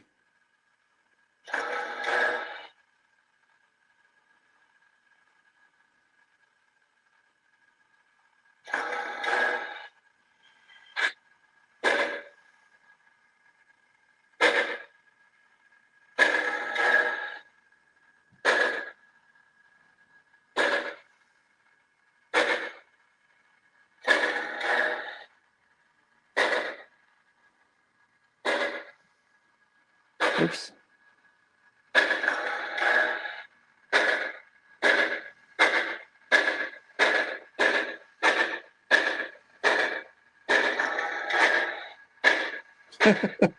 I'm playing with some of the settings on it.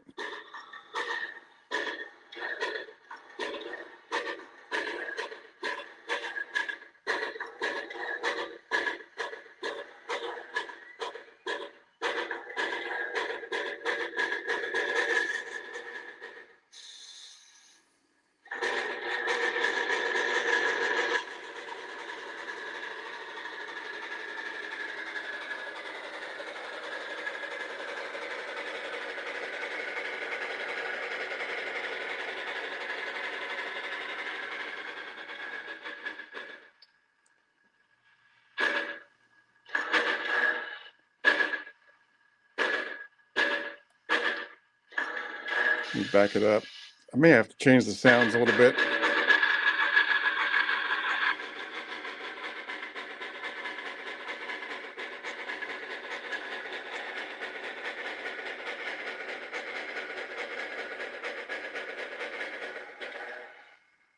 There's a lot of reverb on there.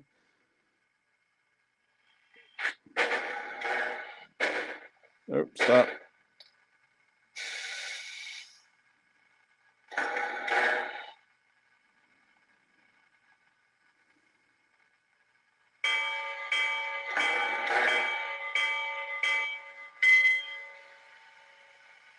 Oh, there we go.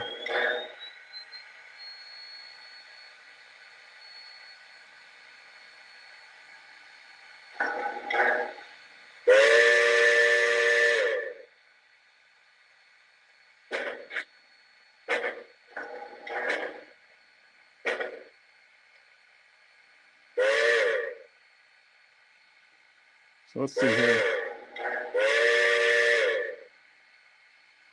So I haven't played with this a whole lot yet because I've been so busy, but let's see if we can do, there's reverb sounds.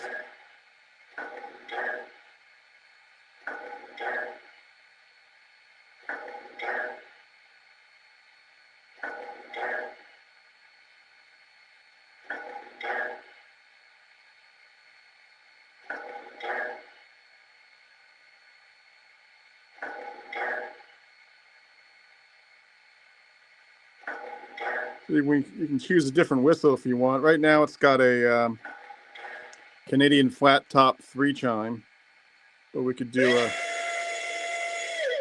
that sounds like someone screaming. It's a Baldwin single chime.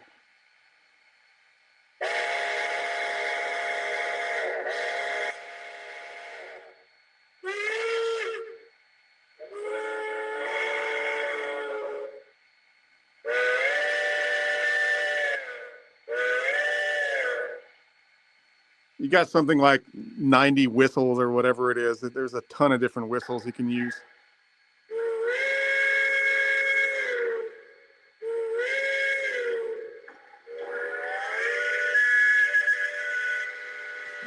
That's a broken chime.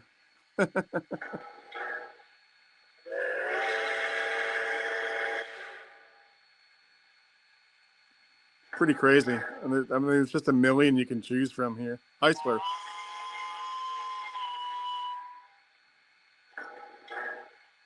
Of course, now I got a Canadian 6 chime.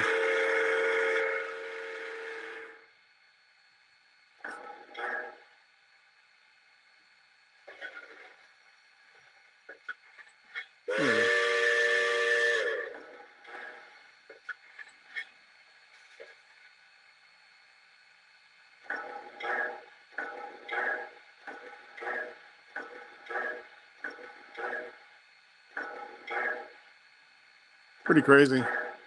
So you can do reverb on the whistle,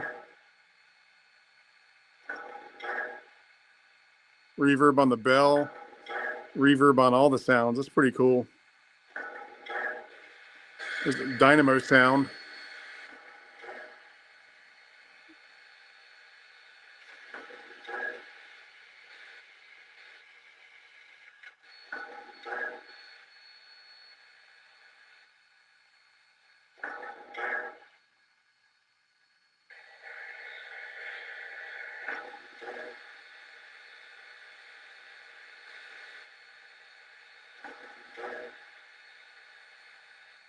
That's pretty cool.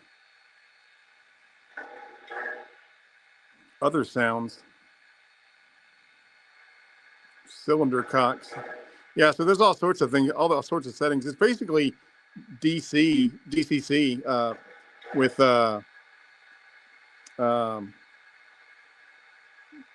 Bluetooth is what it is.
That's pretty cool.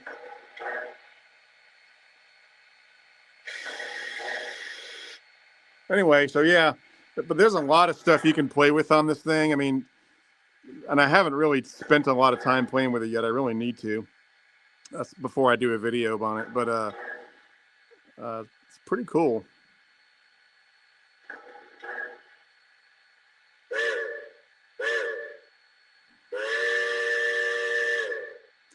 But I like all the I like that you can change all these sounds and everything. I mean, it's pretty crazy. Got light settings. I mean, pretty cool.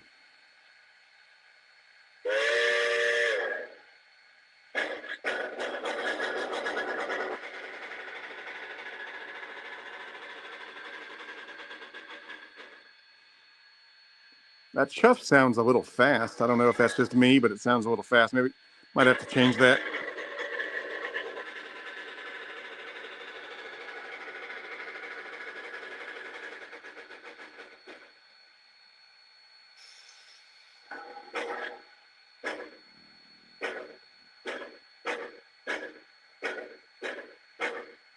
Pretty cool though. Oops. I wonder if there's a chuff setting. Let me see here. Chuff settings. Probably is. I just don't know where it is. But anyway, yeah, there's loads of settings. I mean, look at that. Cab chatter.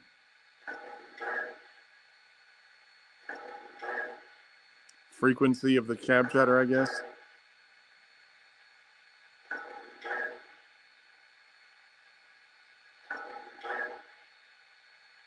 It's amazing.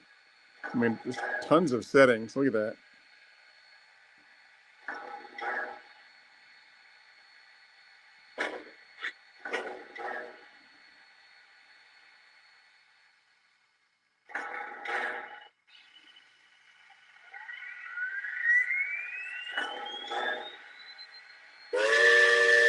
Anyway, pretty cool.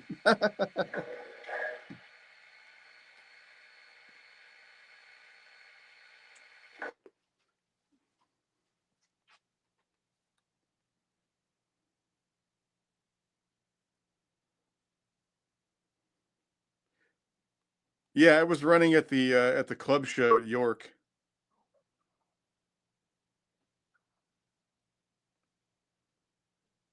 Pretty cool. Anyway, I'm gonna switch back to the main camera.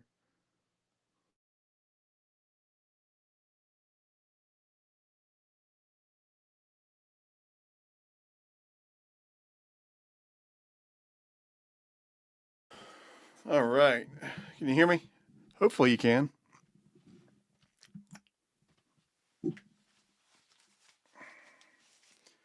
All right. So Yeah, baby. I forgot to use the sounds when we were doing the trivia. I'll have to do it on the new trivia. But yeah, it's pretty cool. I mean, I'm still playing with it. I'm still exploring it. I mean, there's so many settings. You can basically tweak everything on it. So very cool. And I'm gonna do my first Blunami installation on my own.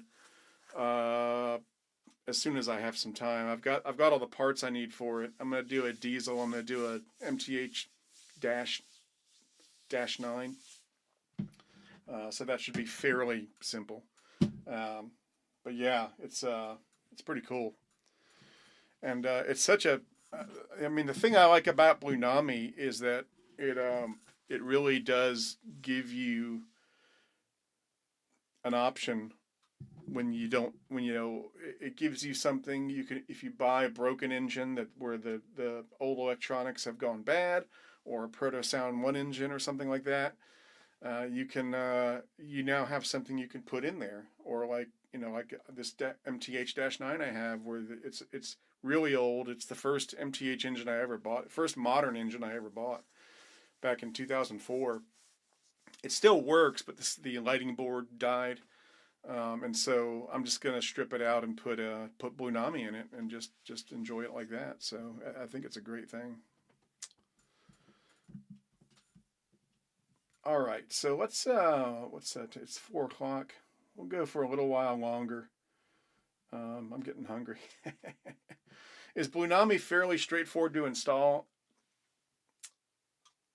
I don't think it's from what I've seen. It's not. You do need to have a knowledge of electronics. It's not like something you can just do without any knowledge. I'll let you know after I do my first installation.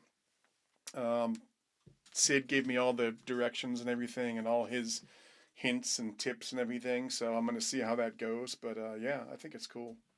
Um, so um, let's see here.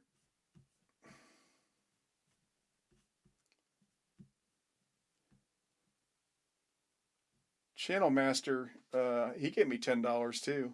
Channel Master 720. Got the most primo layout, Eric. Best videos too. From the Yard Master, Allen in Florida, on the FEC Brightline mainline. That's awesome. Yeah.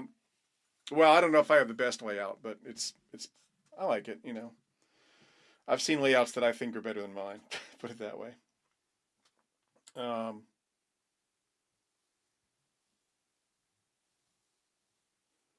yeah, with Sid and Travis at Moody Locomotive Works, they made it pretty easy to install. Yeah. So I'm gonna go buy their stuff and do my own install. I just have to find the time to do it because I'm just so busy, especially right now. Now in January, after the bonanza and everything, it'll slow down a little bit. You know, although I want to keep going. It's kind of funny, like the bonanza, like it's so busy and so hectic trying to get the. Because I don't know if you guys know this, but most of the time the bonanza videos are not done in advance. They're usually done during the bonanza. Now this year, I for the first time really in ever, I was able to. I actually had two. I actually had two videos, maybe three. I had three videos that were done ahead of time. Um, I had the video with the Autorack weights that was done. I had the Weaver cars done, and I had the Atlas unboxing done. So that was a big deal. Actually having a few videos done to give me a little bit of a reprieve because it's really hard, you know, especially when you're dealing with a long video like the pre-war Hudson video and the layout update video. I mean, like you know, you're working all day long and like I'm publishing the video at like 7 or 8 o'clock at night or 9 o'clock at night because that's when it got finished. You know, so it's pretty crazy. I mean, you edit it, you put the video together, you edit it, put it up on YouTube in private mode and proof it, and then Lisa and I will watch it. And then I take notes about what needs to be fixed on it, and then go back and do the fixes, then put the final version up, and then put it public. So the Bonanza week is very hectic, but at the same time, it also sort of lights a fire, and I get used to it, and then I'm kind of like, well, gosh, just keep going and maybe release some more. So like yesterday, we did I put out two videos instead of one because I had two, you know, sort of minor videos, and I just put them out at once, and I got a bunch of others that I sort of want to keep going. Does plug and play technology exist in the world of O-Gauge? It depends on what you're talking about. I mean, yeah, I mean like Menards, if you get one of their sets, you just put it on the track and plug it in, and it goes. Um, Lionel starter sets, they have Bluetooth on board. You just download the app on your phone, and they're ready to go. So yeah, there is plug and play. Cyber Giro Kid 10 Cyber Giro Kid $10 super thank you. Thanks, man. Have you given much thought to an elevated train shelf around any room in the house? Um, I have. The problem is I won't. Just because there's so much down in the house already. I mean, the entire basement. I've got shelves up in my office. I've got shelves in the foyer, in the dining room, and so I wouldn't presume to ask mean, Lisa's very supportive of the hobby, but like, I'm not gonna. I don't want to push it that far and be like, now let's have an elevated train in the living room. I mean, there's I mean, and I really don't need it. I've got a whole layout down here. I don't need, I don't need it. The only reason it would be cool is to be able to run some standard gauge trains, but it's fine. Um,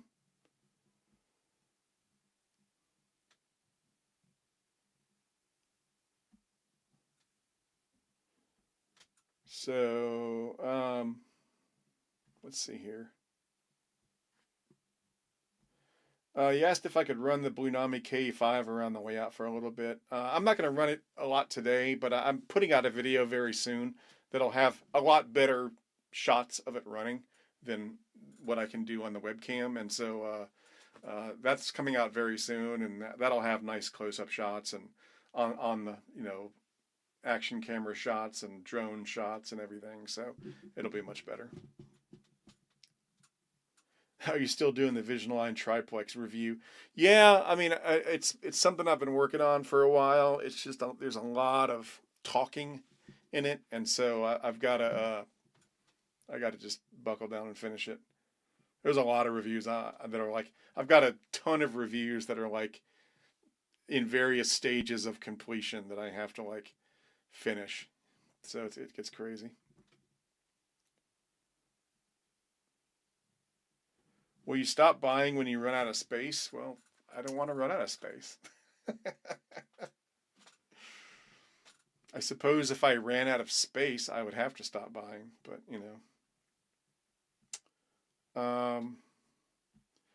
that's like asking, are humans going to stop building houses and buildings when they run out of space on the planet? And it's like, well, yeah, but there's still a lot of space. Let's see here. Does having a large collection get overwhelming? Yeah, a little bit sometimes. It can be a challenge in terms of like deciding what to run, and also deciding what videos to shoot, because a lot of stuff comes in, and then you're like, okay, I want to shoot a review for this, and then you're like, well, maybe I should do a video for this, and people might like this one better than that one, and a lot of times stuff gets kind of put on the back burner for a long time because there's other videos that are superseding it. For instance, like I've got a review for the Lionel sea liners that I've been working on. It's mostly done, but the problem is I have to work on the timing to release it because diesel videos don't do as well as steam videos. So you have to time it, try to time it, put it out at the right time, so that it's surrounded by steam videos, so that you don't have a lull, like, because you just get less views with diesel than you do with steam. The biggest challenge is dealing with the empty boxes. Yeah, that is a challenge. That's why we have a separate facility for that. That's the other thing that'll be nice if we expand the house, is hopefully we will make room for a storage room just for the train boxes, so that we can eliminate the monthly cost of the storage facility, which is very expensive. Amazingly expensive. Like that they're always raising the prices just arbitrarily, and I always have to argue with them, and then they'll reduce it, and then 6 months later they'll raise it. I mean, it's crazy. I mean, the price I'm paying for it now, you're like, shouldn't there be plumbing and like a stove and a microwave in there in case I want to spend the night? I mean, like it's almost like paying for an apartment. It's crazy.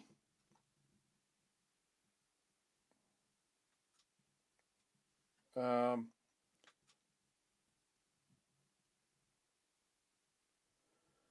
Are you the guy that opened the Western Maryland 1309? Did I open it? I don't know. Did I? I don't remember. Did I open it?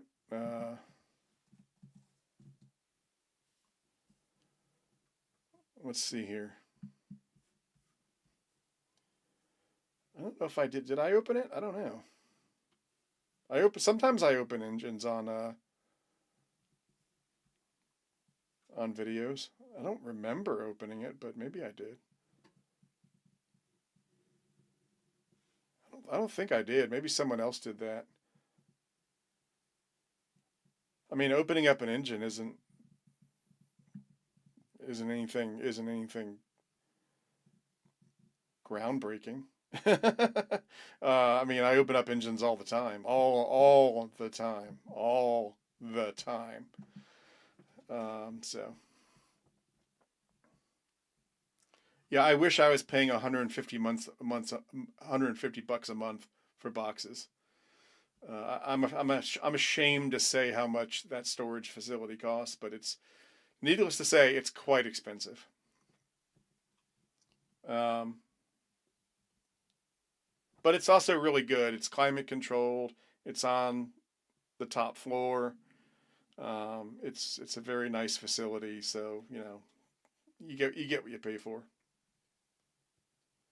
Someone says, "Have you ever been to another country and been seen trains in other countries?" I've been to other countries, but I wasn't there for train visits. Uh, Now, I'd like to go back to Switzerland, and when we go there, we'll ride some trains, and um, we'd like to go to Japan, and obviously we'll ride trains in Japan. Uh, but um, but so the answer to that is yes, I have been to other countries, but uh, I have not been there for train visits. How is legacy operation system grounded? Do you have an earth ground? My house has an earth ground. I mean, yeah. Uh, that's another thing that I want to fix with the newer, if I ever build it again, is have better wiring for better signal and stuff like that. Because I learned a lot. There's a lot of learning and progress, and I would just like to do it again, just to simplify stuff. Um,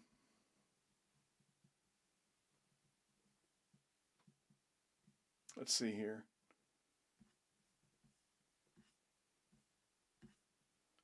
Well, we'll do. It's getting pretty late, so we'll do a couple more trivia questions, and then I think we might call it a day. So let's do.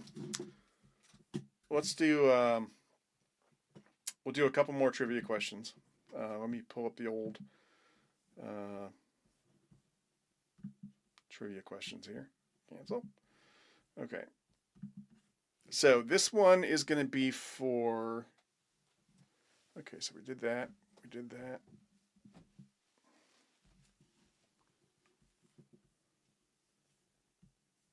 Okay, so we're going to give away another beanie. This is an Eric's Trains beanie. Ooh, look how beautiful it is. Um, and this will be a trivia question. So let me get out the old. What are you going to buy from the third rail catalog? I'll talk about that in a second. Let me do this trivia question.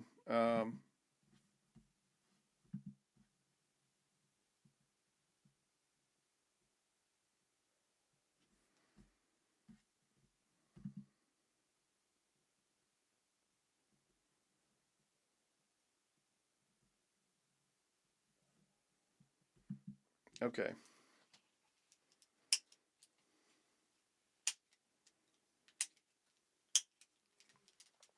Lisa is telling me that James, the guy who won the coffee mug, is not sure how to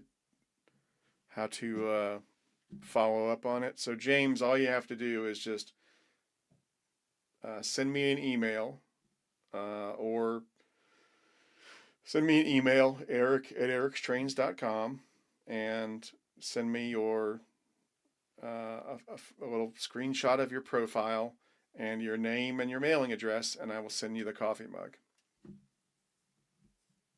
And if you don't understand, you could message me on my Facebook page, the Eric's Trains Facebook page, or you can message me on Eric's Trains Instagram, or you could message me on YouTube, I guess on this video in the comments section. So, okay, so trivia.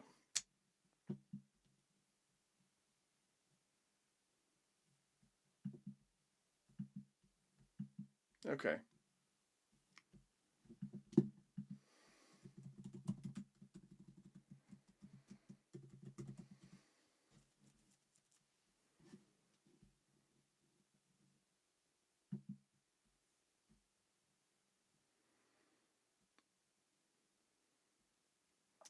Okay.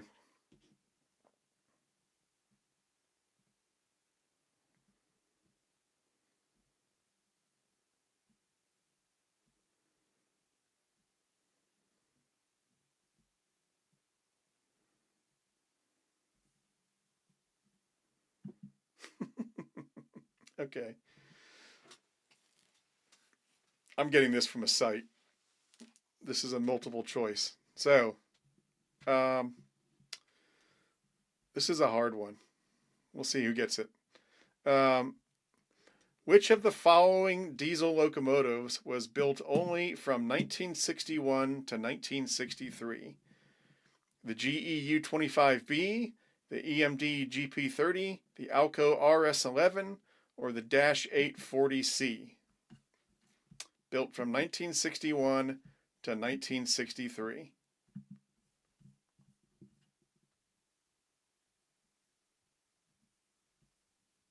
Okay, Matthew the RBX man. I think he's won something before.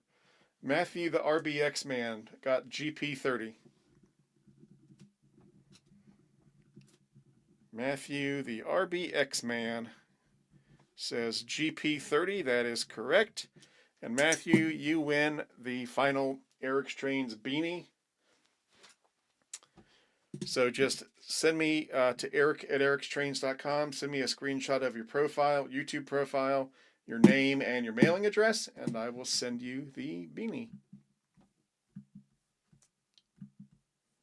Now, someone was saying, what did I order from the Third Rail catalog? The new one, I haven't ordered anything yet. I ordered the Acela from the last one, but on the new one, I'm probably going to order the British locomotive. I forget what it is, but the green British locomotive. I will probably end up ordering that. That will probably be the only thing I order for right now. So that's that. And then from the Atlas catalog, someone asked what I ordered from the Atlas catalog, and I can tell you. Give me a second.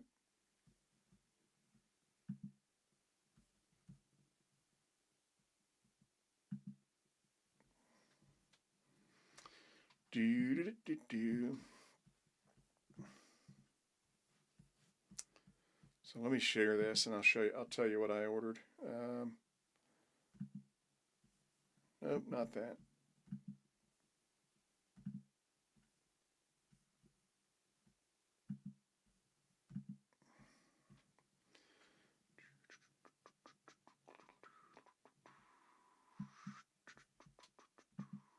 Okay, so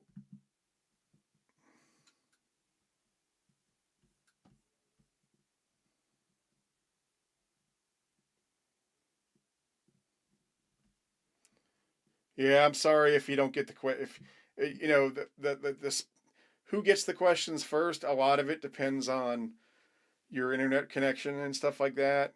So don't sweat it. It's not a big deal. It's just a hat. You're not winning a car or something. I mean, don't worry. Okay, so let me.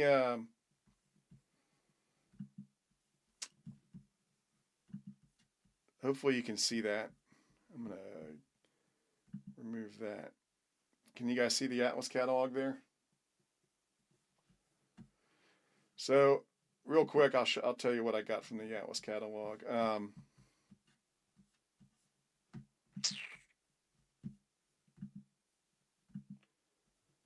So the SD70s, I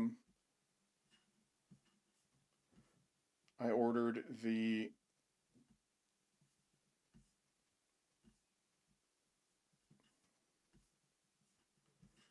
I think I ordered the Abraham Lincoln one, if I'm remembering right. The Union Pacific Abraham Lincoln. That should be cool. On the GP30s, which was part of the trivia question, I ordered the Norfolk and Western one there. I believe you know what? I'm having trouble remembering, so let me open up my order.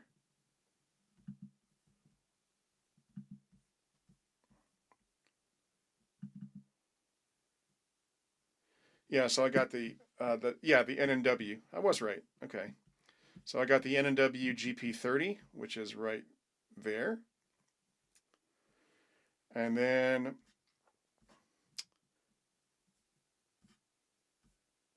with the MP15s, I was really excited to see these come back because it's a beautiful locomotive. Great engine. And so I got the Norfolk Southern version with that big thing on top. I just thought that looked cool. So I got the Norfolk Southern MP15 because I already have an Atlas Conrail and a Canadian Pacific. So I decided to get the Norfolk Southern. Then I got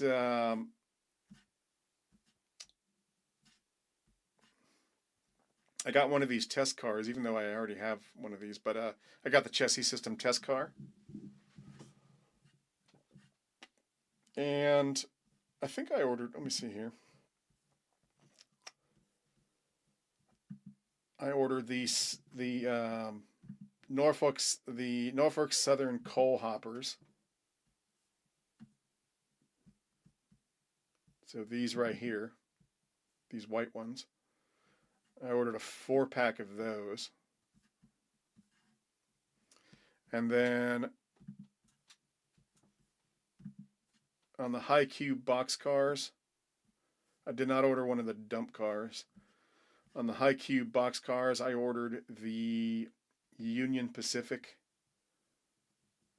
versions right here. And I ordered some Tropicana double door box cars right there. I think a couple of those. And then lastly, I ordered the Airco tank car, wherever that is. There it is. The Airco carbon dioxide tank car. Right there. So that's what I ordered from the Atlas catalog. And then again, from Third Rail, I haven't ordered anything yet, but I will probably order the... let me show you.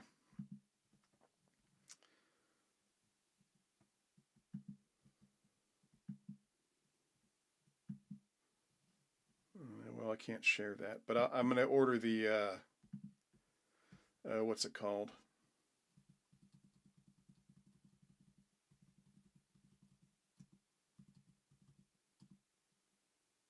The LNER Gressley Class A3, so the A3, the LNER A3.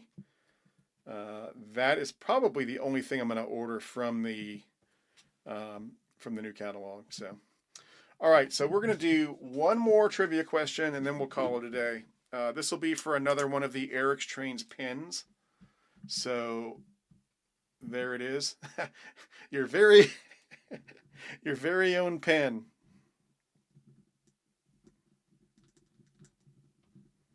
All right. So, for this one, we'll do some Eric's Trains trivia again to wrap things up. Okay.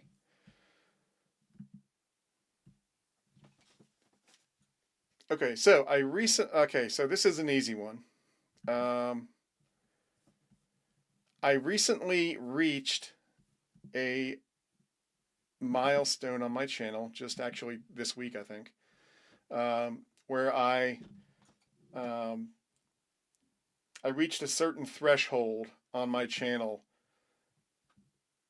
was kind of significant. So for the pen, what is that threshold that I reached? Oh, and we got one. There we go. Aaron Haas 9817, 1,000 videos. See, I told you it was easy.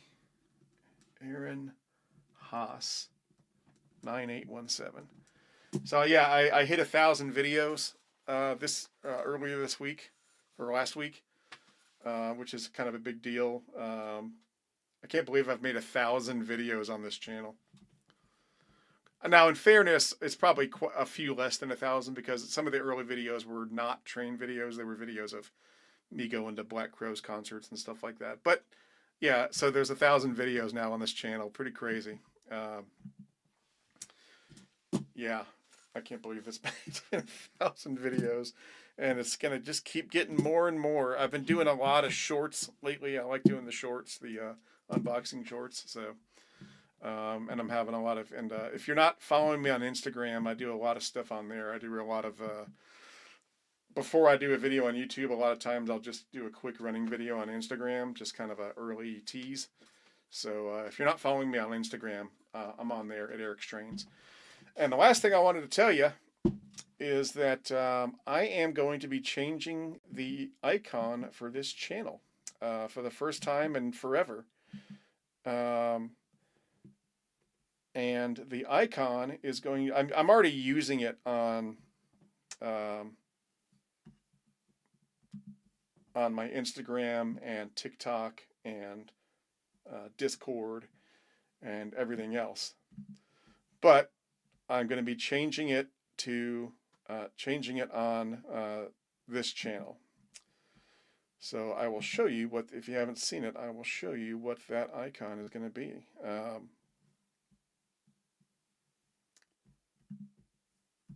I can find it.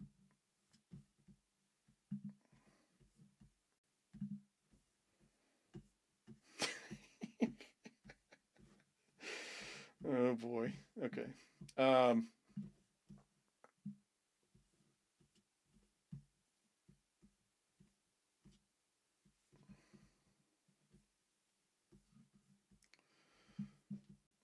So let me add it into the chat real quick.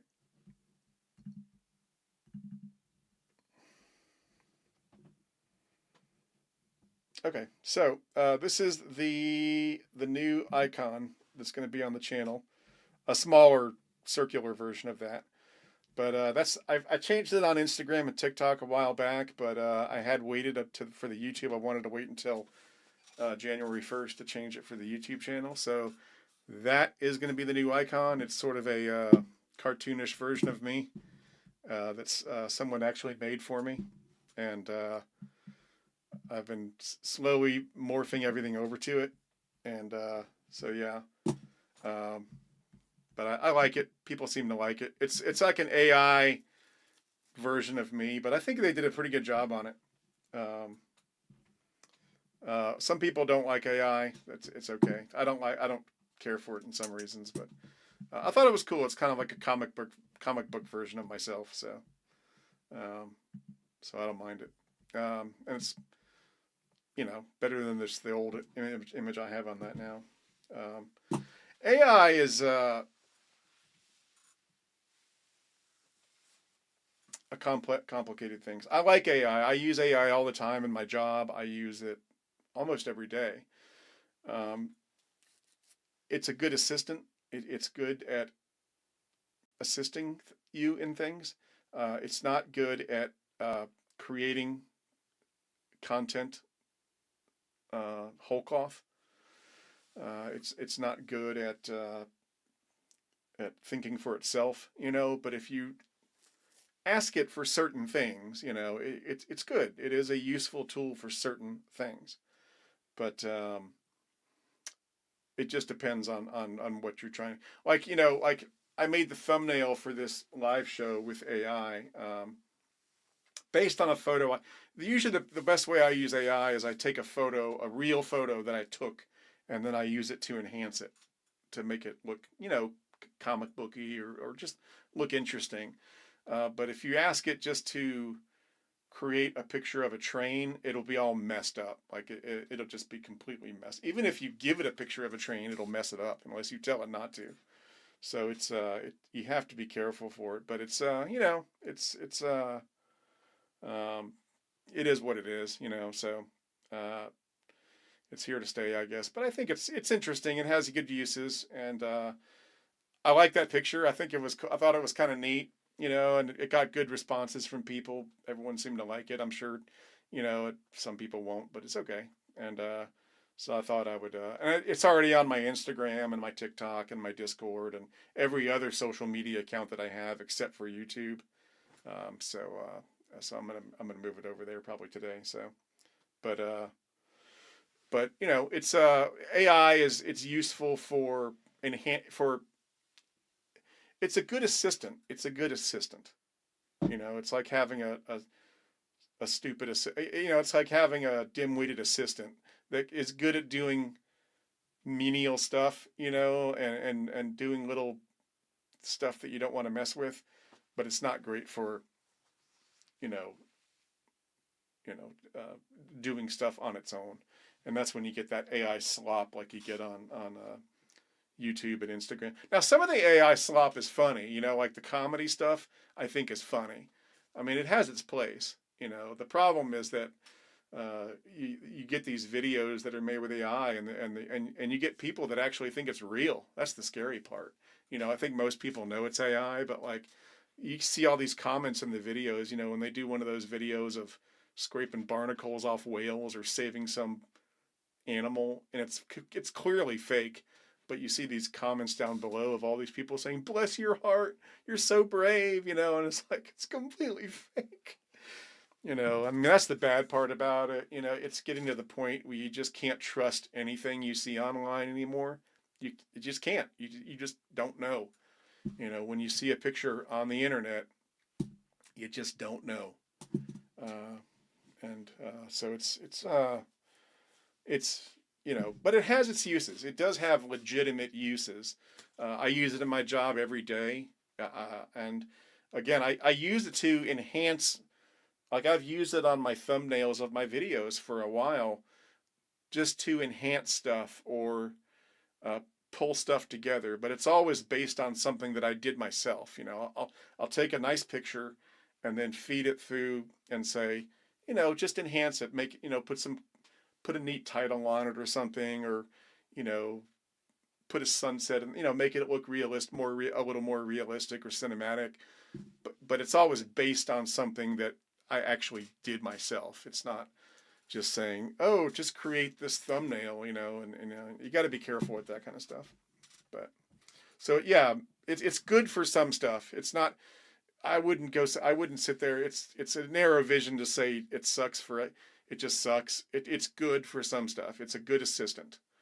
You know, Microsoft's AI package that I use at my job is called Copilot. And I think that's an appropriate name for it, Copilot. It's like side pilot, you know. It's an assistant. It's an assistant, you know. It's an errand boy that you can say, you know, do this for me, and it'll, you know. But you have to. It has to come from you.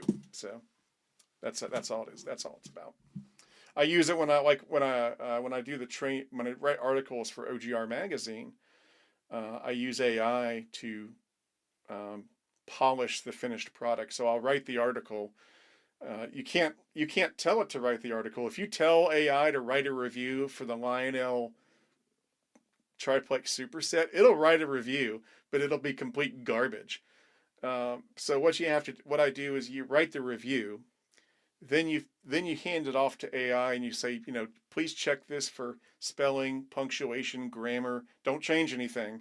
Just check it over for spelling, punctuation, and grammar, and then give it back to me. And it does that. So it's like a little assistant, you know, and it's great for that. It's great for that. But you can't just tell it, hey, you can't just tell it write the article for me, because it'll just give you AI hallucinatory slop back. So anyway, that's enough about that. So I guess we'll call it a day now. This was a fun show. I hope everybody enjoyed the trivia and the little bit of running the trains.